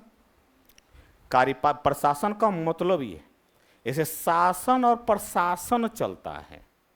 तो शासन में तीनों, ये तीनों जो शक्ति प्राप्त करेगा, कहां से करेगा? संविधान से। कानून कहां से बनेगा? संविधान से। और इसी कानून में क्या लिखा रहेगा? और इसी से देश चलेगा। इसलिए कहते हैं कि वह लिखित अथवा अलिखित दस्तावेज जो मूल सिद्धांत पर आधारित हो, जो वैश्विक मान्यता प्राप्त मूल सिद्धांत हो, और जिसके माध्यम से शासन एवं प्रशासन का संचालन होता हो, वही संविधान है। संविधान का मतलब ये कतई नहीं है गुरु कि सिर्फ लिखित दस्तावेज होगा। इसमें इसको पूरा कर लीजिए सेंटेंस को, क्लियर। जिसे शासन तथा प्रशासन, कार्यपालिका संचालित होती हो, संचालित होती हो। क्लियर हो गया। अब पूरा जितना अब आप पढ़ेंगे राज्य व्यवस्था, वह पूरी राज्य व्यवस्था इन्हीं 3 टर्मिनोलॉजी पर पढ़ेंगे। अब आप सबका लब्बो लुबाब इसी पेज में है। शासन प्रशासन, कार्यपालिका, विधायिका, न्यायपालिका, जो जितना अब आप यहां से अब जितना आप पढ़ेंगे ठीक है, वो सब इसी में पढ़ेंगे। अब पूरा यही पेज निचोड़ है पूरे राज्य व्यवस्था का। शासन प्रशासन, मूल सिद्धांत और लिखित, हर जगह इसका प्रयोग होगा। इसे परिभाषा देते समय, ये लिखते समय इस बात को जरूर ध्यान में रखना चाहिए कि हम क्या लिख रहे हैं। मैंने कल कहा था कि लिखने का मतलब आप कुछ भी लिखने से नहीं होता है। आप वहाँ पर कॉलेज, अब तक तो कॉलेज एग्जाम में आप रहे हैं, कॉलेज एग्जाम में आप कुछ भी आप प्रश्न आता है, थोड़ा बहुत भटक भी जाते हैं तो मार्क्स मिल जाता है, ऐसा होता है। यहाँ नहीं होगा। यहाँ पर जो प्रश्न पूछ रहा हो वही होगा। बीएन कॉलेज में एक असिस्टेंट प्रोफेसर हैं, अभी असिस्टेंट प्रोफेसर के पद पर हैं। वो चाह रहे हैं कि हम एडमिनिस्ट्रेशन में, तो पॉलिटिकल साइंस ही उनका सब्जेक्ट रहा है और पीएचडी कर चुके थे। तो वो कुछ समय पहले क्लास में आ रहे थे, तो उन्होंने एक ही कहा कि सर समस्या ये नहीं आती है कि हमको ये नहीं आ रहा। आप उनकी योग्यता पर सवाल खड़े नहीं कर सकते हैं। आप ऐसा तो नहीं है कि उनकी योग्यता पर आप सवाल खड़े कर देंगे। वो कह रहे हैं कि प्रश्न कहना क्या चाहता है ये तो समझ में आ रहा है, अब इसको हम लिखें कैसे ये समझ में हमको नहीं आ रहा, क्योंकि इतने वर्ड्स लिमिट में कैसे लिखें कि प्रश्न के अनुरूप आंसर हो। जबकि हम यही क्वेश्चन यदि हमको कॉलेज में मिल जाता है एग्जाम में, तो हमारे लिए आसान हो जाता है। यही दोनों में अंतर है। कॉलेज के लेखन में और यहाँ के लेखन में बड़ा अंतर है। यहाँ लिखेंगे उसके लिए शर्त होती है, लेखन का 3-4 शर्तें होती है। पहली शर्त होती है कि हम फ्लो में लिखें। फ्लो का मतलब है कि क्वेश्चंस के अनुरूप क्रमबद्धता के साथ लिखें। दूसरा अंतर है, दूसरा इसकी विशेषता है कि जो हम लिखें वह प्रामाणिकता के साथ लिखें। हम इसका प्रमाण दे पा रहे हैं कि नहीं दे पा रहे हैं, सिर्फ कहानियां ना गढ़ें। और तीसरा होता है कि जो हम लिखें वह निष्पक्ष हो और तर्क संगत बातें हो। यह तीनों ही लेखन में काम आएगा। आपका कोई मतलब नहीं है कि आप कितना जानते हैं, क्लियर। यह ध्यान रखिए, यही सीखने में आपको सालों लग जाएंगे।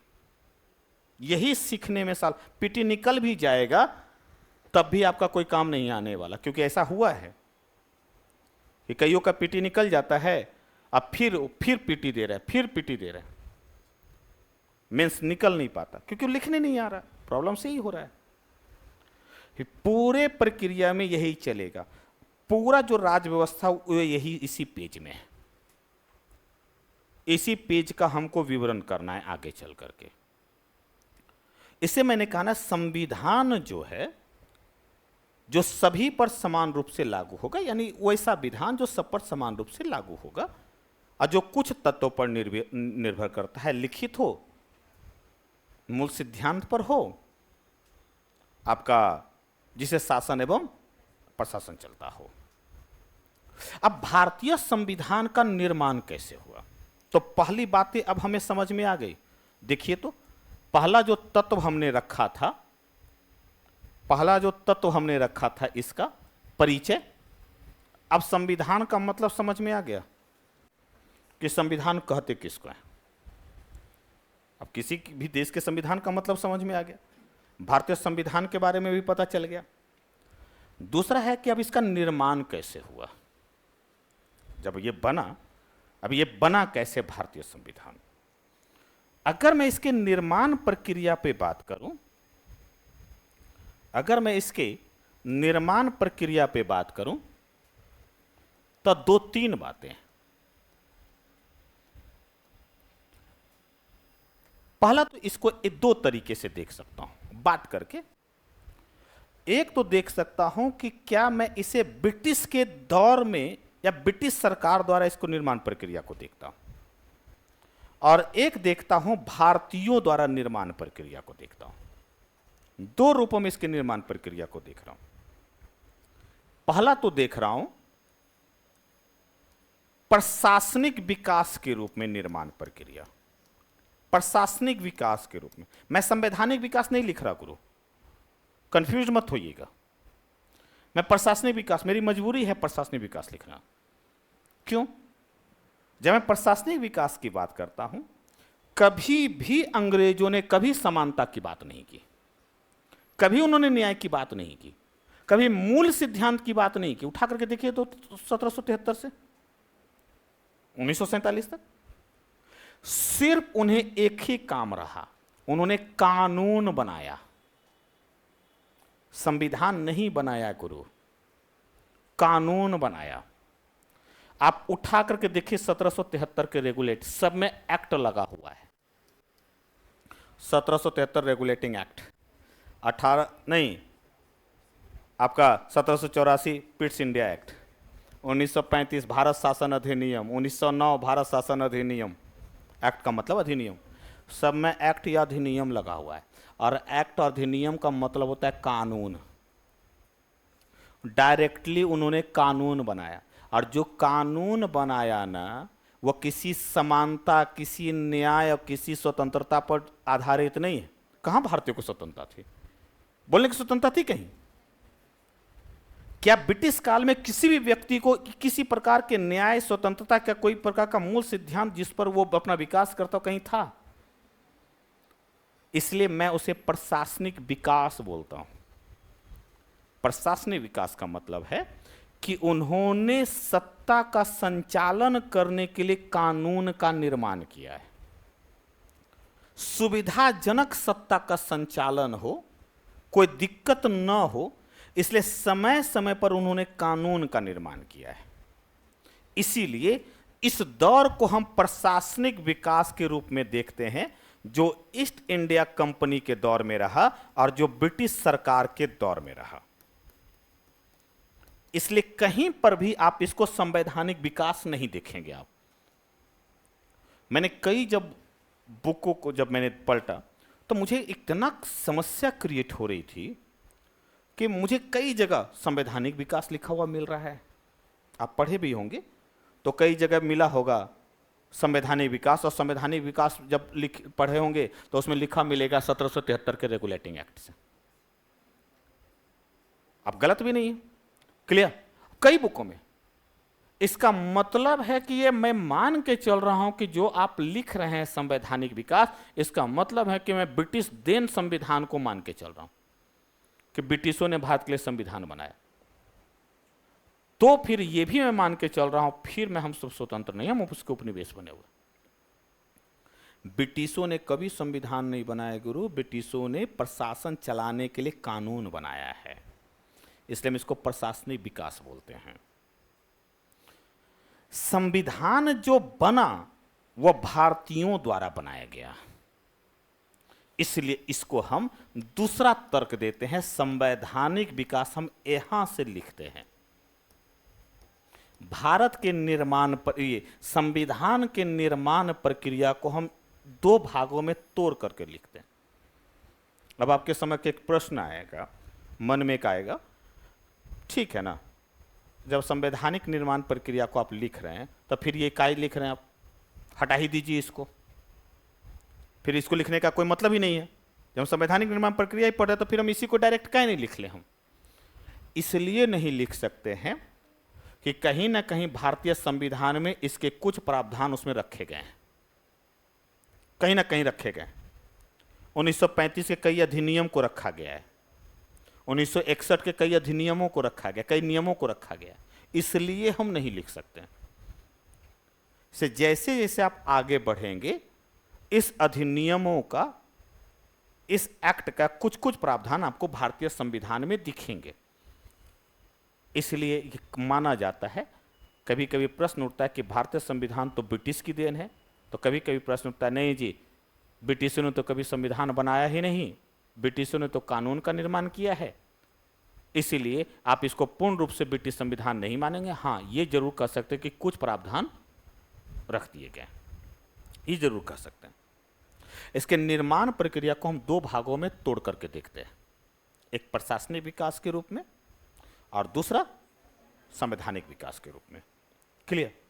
अगर मैं प्रशासनिक विकास की बात करूं, अगर मैं प्रशासनिक विकास की बात करूं, इसका मतलब है, अगर मैं समय काल के आधार पर बात करूं तो 1773 के रेगुलेटिंग एक्ट से 1947 तक रख रहा हूं। इसका मतलब तो ये ना, जब तक समय था तब तक रहा, तब तक बनाया। हालांकि 1935 तक ही मेन था, लेकिन 1947 में भी तो बना था, जो 3 जून योजना के नाम से जाना जाता है। इसको दो भागों में बांट सकते हैं आप।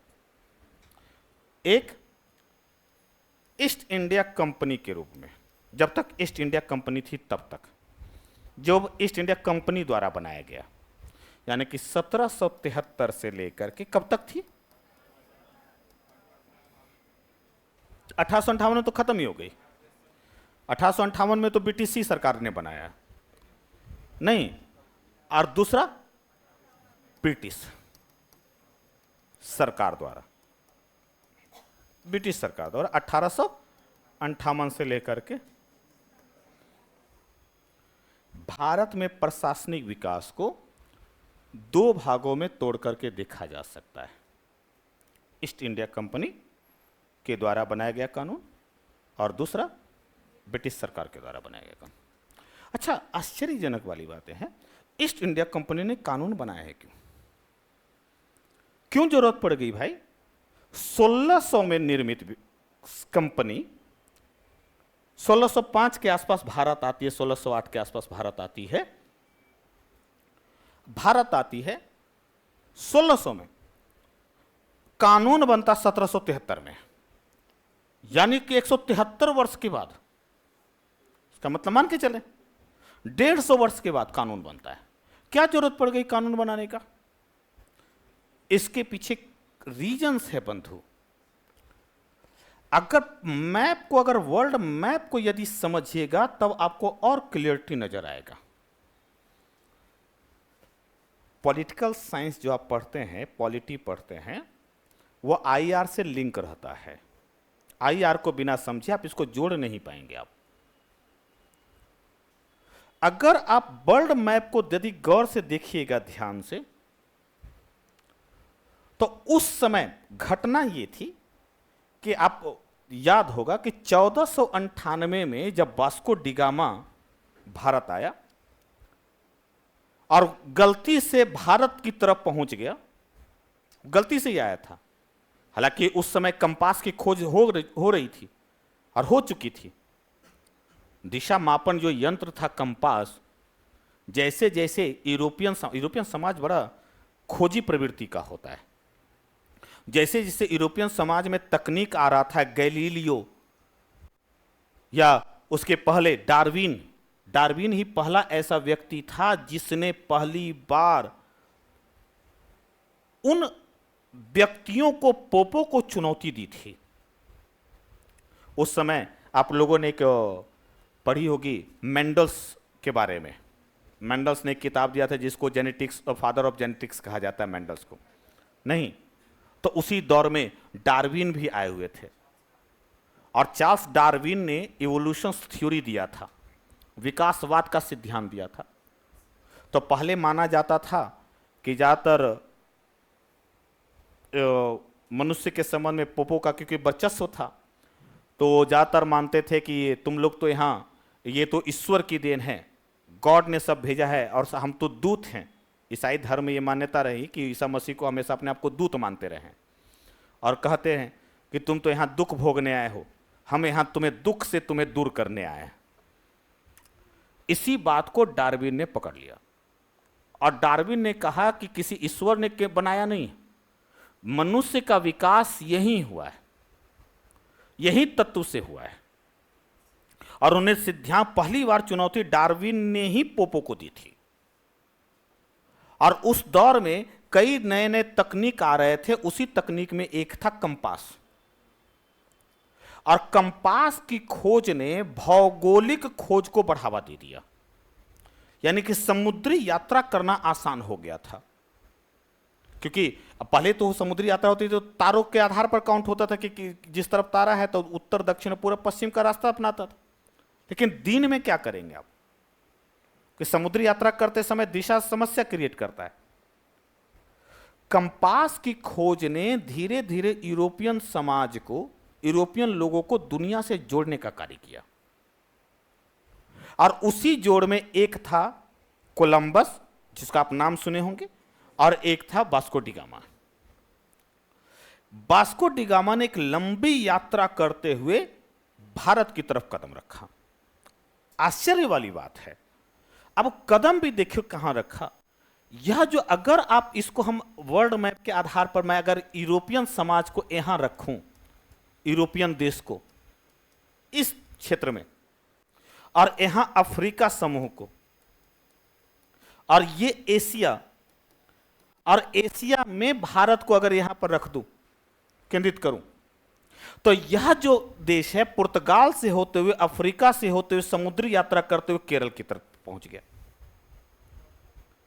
ये लंबी यात्रा करते हुए, और जैसे केरल की महत्ता इस रूप में रही है, दक्षिण भारत की महत्ता इस रूप में रही है कि यह समृद्ध शुरू से रहा है, क्योंकि यह समुद्री तटीय क्षेत्र है, और तटीय क्षेत्र होने के नाते यहां प्राचीन काल से व्यापार होते रहे हैं, यह समृद्ध रहा है। और दूसरी बात, यह मसालों के लिए बड़ा फेमस है। केरल गरम मसालों के लिए विशेष करके फेमस है। अच्छा, यूरोपियन समाज की सबसे बड़ी समस्या है कि यह प्रदेश ठंडा है, बर्फीला प्रदेश है। अब बर्फीला प्रदेश की समस्या यह है भोजन, कि वहां उनको जीने के लिए उनको प्रोटीन्स की ज्यादातर आवश्यकता होती है, उनको प्रोटीन्स चाहिए। अब प्रोटीन्स का सबसे अच्छा वाहक होता है नॉनवेज।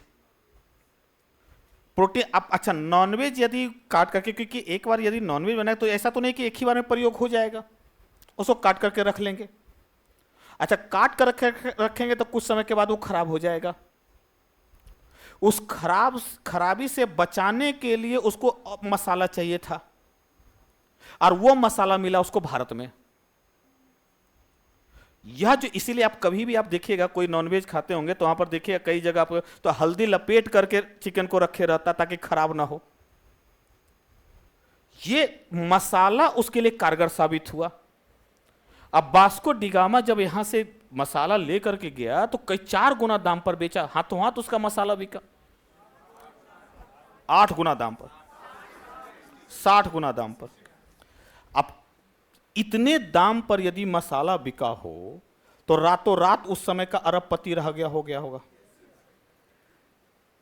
आश्चर्य, ये जो हंगामा हुआ पूरे पुर्तगाल में, पूरे यूरोप में, आप पूरा यूरोप का जो भौगोलिक संरचना देखिएगा तो समुद्रिक से नहीं सीमाई स्थल से जुड़ा हुआ है पूरा यूरोप।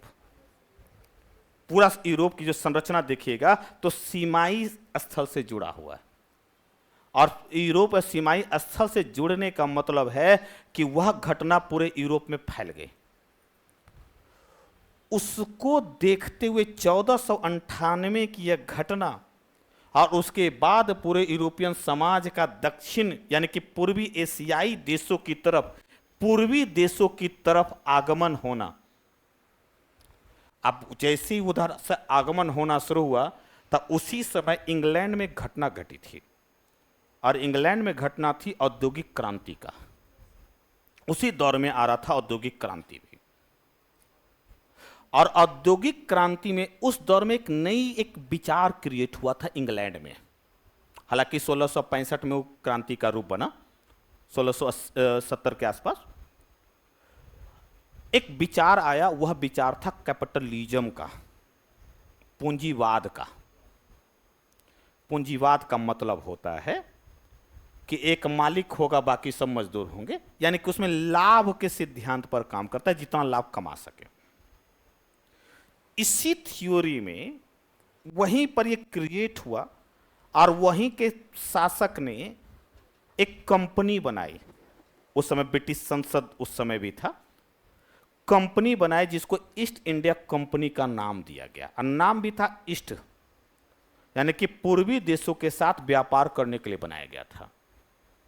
उद्देश्य यही था कि यहां यह काम करेगा और काम करके यहां से जो धन भेजेगा वो हमें इसका से टैक्स प्राप्त होगा, और टैक्स मिलेगा तो इससे ब्रिटेन को और फायदा होगा।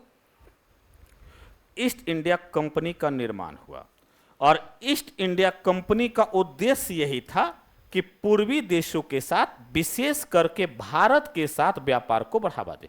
हालांकि उसने इंडोनेशिया भी जाने की कोशिश की, इंडोनेशिया में सफल नहीं रहा कि उसको फ्रांसीसी से चुनौती मिल गया था। यहीं पर काम किया ईस्ट इंडिया कंपनी ने।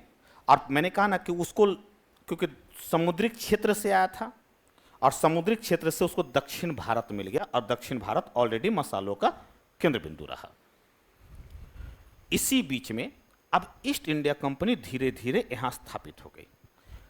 समस्या ये रही भारत की भौगोलिक। भारत को, अगर भारत की भौगोलिक संरचना को ध्यान में रखेंगे तो अरावली पर्वत श्रृंखला भारत को दो भागों में बराबर बराबर बांट देती है। एक उत्तरी भारत हो गया और एक दक्षिणी, जिसको आप प्रायद्वीपीय भारत कहते हैं। तो अरावली पर्वत श्रृंखला को आप देखिएगा तो लगभग जो है प्रायद्वीपीय पठार नीचे आ जाता है और ऊपर हो जाता है उत्तरी भारत। क्या विंध्य अरावली का ही विंध्य है, अरावली का ही विंध्य है, जो जब आप इलाहाबाद से होते हुए जाएंगे तो आपको विंध्य पर्वत से दिखेगा। तो वही दो बराबर अरावली का ही पार्ट है, तो ही दो बराबर भागों में बांट देती है। अब वहां से यह हुआ कि दक्षिण भारत में उस समय धीरे धीरे, शुरुआत में तो नहीं, धीरे धीरे वहां पर समस्या यह हुआ कि राजनीतिक अनस्टेबिलिटी आ चुकी थी, और इसका लाभ ईस्ट इंडिया कंपनी ने उठाया। ध्यान रखिएगा, औरंगजेब जब सत्ता में था तो औरंगजेब ने कोशिश की थी कि दक्षिण भारत को हम अपने नियंत्रण में ले लेंगे। इसे दक्षिण भारतीय अभियान चलाया था, हालांकि वो सफल नहीं रहा। ईस्ट इंडिया कंपनी अब धीरे धीरे इतनी ताकतवर हो गई थी कि उसने पूरे भारत पर एक तरीके से नियंत्रण स्थापित कर लिया था। जैसे नियंत्रण स्थापित हुआ ना गुरु, ईस्ट इंडिया कंपनी के कर्मचारियों में भ्रष्टाचार बहुत तेजी से फैला। अब ना उपहार लेना शुरू कर दिया था, और उपहार हमेशा भ्रष्टाचार की देन होती है। याद रखिएगा, जब आप सत्ता में जाएंगे, जब आप पद पे बैठेंगे तो आपको खूब मनचाहा उपहार मिलेगा, और उपहार का कोई माता पिता नहीं है। कोई उपहार देगा, कोई घड़ी दे रहा है तो थोड़े ना आपके उसके साथ बिल भी आपको दे रहा है। बिल तो नहीं दे रहा आपको। कोई आपके यहाँ एसी लगा रहा है तो बिल थोड़े ना जा करके दे करके जा रहा है, या आप किसी को दीजिएगा तो बिल थोड़े ना दीजिएगा। उपहार के रूप में ईस्ट इंडिया कंपनी के कर्मचारियों ने खूब भ्रष्टाचार करना शुरू कर दिया। और ईस्ट इंडिया जितने कर्मचारी थे, जो यूरोपियन कर्मचारी थे, वो यहाँ नौकरी के लिए आते थे और वो पैसा लेकर के ब्रिटेन चले जाते थे, और यहाँ से खूब धन कमाया और जाकर के ब्रिटेन में लगाना शुरू किया। ब्रिटिशों को लगा, वहाँ के शासकों को लगा कि ये जहाँ वहाँ जाता है बड़े पैमाने पर पैसा कमा करके लाता है, और यहाँ की सत्ता में आकर के बैठ जाता है, विधायिका में आकर के चुन लिया जाता है। इसी भ्रष्टाचार पर नियंत्रण लगाने के लिए ही, इसी ईस्ट इंडिया कंपनी पर नियंत्रण लगाने के लिए ही पहली बार कानून का निर्माण किया गया, और वही कानून बना 1773 का रेगुलेटिंग एक्ट। और यही ईस्ट इंडिया कंपनी पर नियंत्रण लगाने के लिए कि तुम भ्रष्टाचार ना करो, वह शासन अब ब्रिटेन से चलेगी। इसी नियंत्रण लगाने के लिए एक्ट के निर्माण की शुरुआत हुई, जिसको लिखित रूप से दिया गया, और यहीं से 1773 के रेगुलेटिंग एक्ट से जो कानून बनना शुरू हुआ गुरु, ईस्ट इंडिया कंपनी पर नियंत्रण लगाते लगाते 1853 में जाते जाते ऐसी स्थिति कि ईस्ट इंडिया कंपनी खत्म कर दिया, ताकि न तुम रहो ही ना। और बाद में ब्रिटिश सरकार ने, वहां के विधायिका ने डायरेक्टली रूप से नियंत्रण अपने हाथों में ले ली। उद्देश्य एक ही था, अधिकतम लाभ। कोई उद्देश्य नहीं था कि तुम्हारा विकास हो रहा हो कि नहीं हो रहा हो। विलियम बेंटिक के दौर में एक बार बंगाल में जब अकाल पड़ा था, तो एक लेखक ने लिखा कि भारत में जो हड्डियां जो हैं, खेतों में हड्डियां, किसानों की हड्डियां बिखरी पड़ी है। इतना भयानक अकाल था, और उस अकाल का सबसे बड़ा रीजंस बना था ब्रिटिश सरकार का कानून, ब्रिटिश सरकार के लाभ, सिर्फ लाभ लेने की प्रक्रिया। कभी भारतीयों को, भारतीय किसानों के लिए उन्होंने कभी कार्य नहीं किया। जैसे एनसीईआरटी की किसी भी कभी आप मूवी वगैरह देखिएगा, आज भी किसानों की स्थिति बहुत अच्छी नहीं है, लेकिन उससे तो कम से कम अच्छी है। ब्रिटिश आप देखिएगा तो अधिकतर किसानों के शरीर पर, ऊपरी शरीर पर कपड़ा नहीं मिलेगा, आपको कपड़े नहीं मिलेंगे। यानी कि वह उस दौर की परिस्थिति को दिखा रहा है कि किसानों का कितना शोषण हुआ होगा। और उनका शरीर देखिएगा कि लगेगा कुपोषण के शिकार है। रीजंस कि जो किसान सबके लिए पेट भर रहा है, वही अपना पेट नहीं भर रहा है। जो सबके लिए पेट भर रहा है, वो अपना पेट नहीं भर रहा। यह दौर ईस्ट इंडिया कंपनी से शुरू हुआ शोषण का, और यह दौर 1947 तक रहा। इसीलिए हम निर्माण प्रक्रिया को दो अर्थों में देखने की आवश्यकता है। ब्रिटिश के दौर में जब कानून बना, और वर्तमान 1947 में जब संविधान बना। इसे देखिएगा, वहाँ के कानून में और यहाँ के उस दौर के कानून में और 1947 वाले संविधान में आपको अंतर दिखेगा। इसमें समानता का पर जोर दिया गया है, न्याय पर जोर दिया गया है, स्वतंत्रता उसमें कहीं आपको नहीं दिखेगा। इसलिए यदि आप निर्माण प्रक्रिया को लिखिएगा ना, तो ध्यान रखिएगा कि आप प्रशासनिक विकास लिख रहे हैं कि आप संवैधानिक विकास लिख रहे हैं, इस पर डिपेंड करता है। क्लियर हो गया? तो निर्माण प्रक्रिया के संबंध में मैं नेक्स्ट क्लास में, क्योंकि टॉपिक नया है, तो नेक्स्ट क्लास में लिखवाना शुरू करूंगा। यहां पर से किसी को कोई प्रॉब्लम्स, कोई प्रश्न? क्या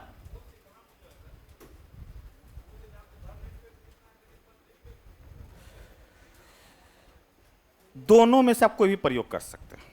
हाँ, क्योंकि इतना ये घुल मिल गया है कि आप इसको अलग करके नहीं देखा जा सकता। ठीक है। अच्छा, इनका एक प्रश्न था कि हमें ये क्वेश्चन समझ में नहीं आया। तो प्रश्न ये था कि लिखित है कि अलिखित, यही था ना? लिखित है कि अलिखित है। तो मैंने कहा था कि लिखित और अलिखित में अंतर बताना है।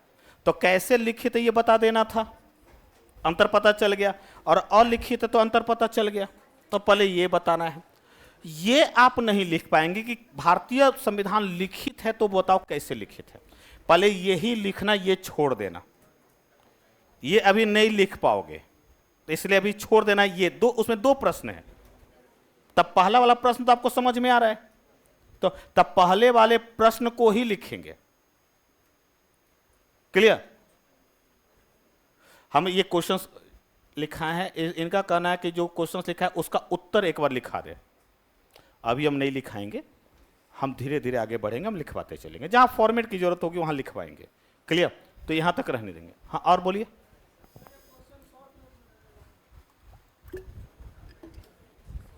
आप स्वतंत्र हैं। अभी हम आपको बंधन में नहीं बांधेंगे, क्योंकि नया नया है।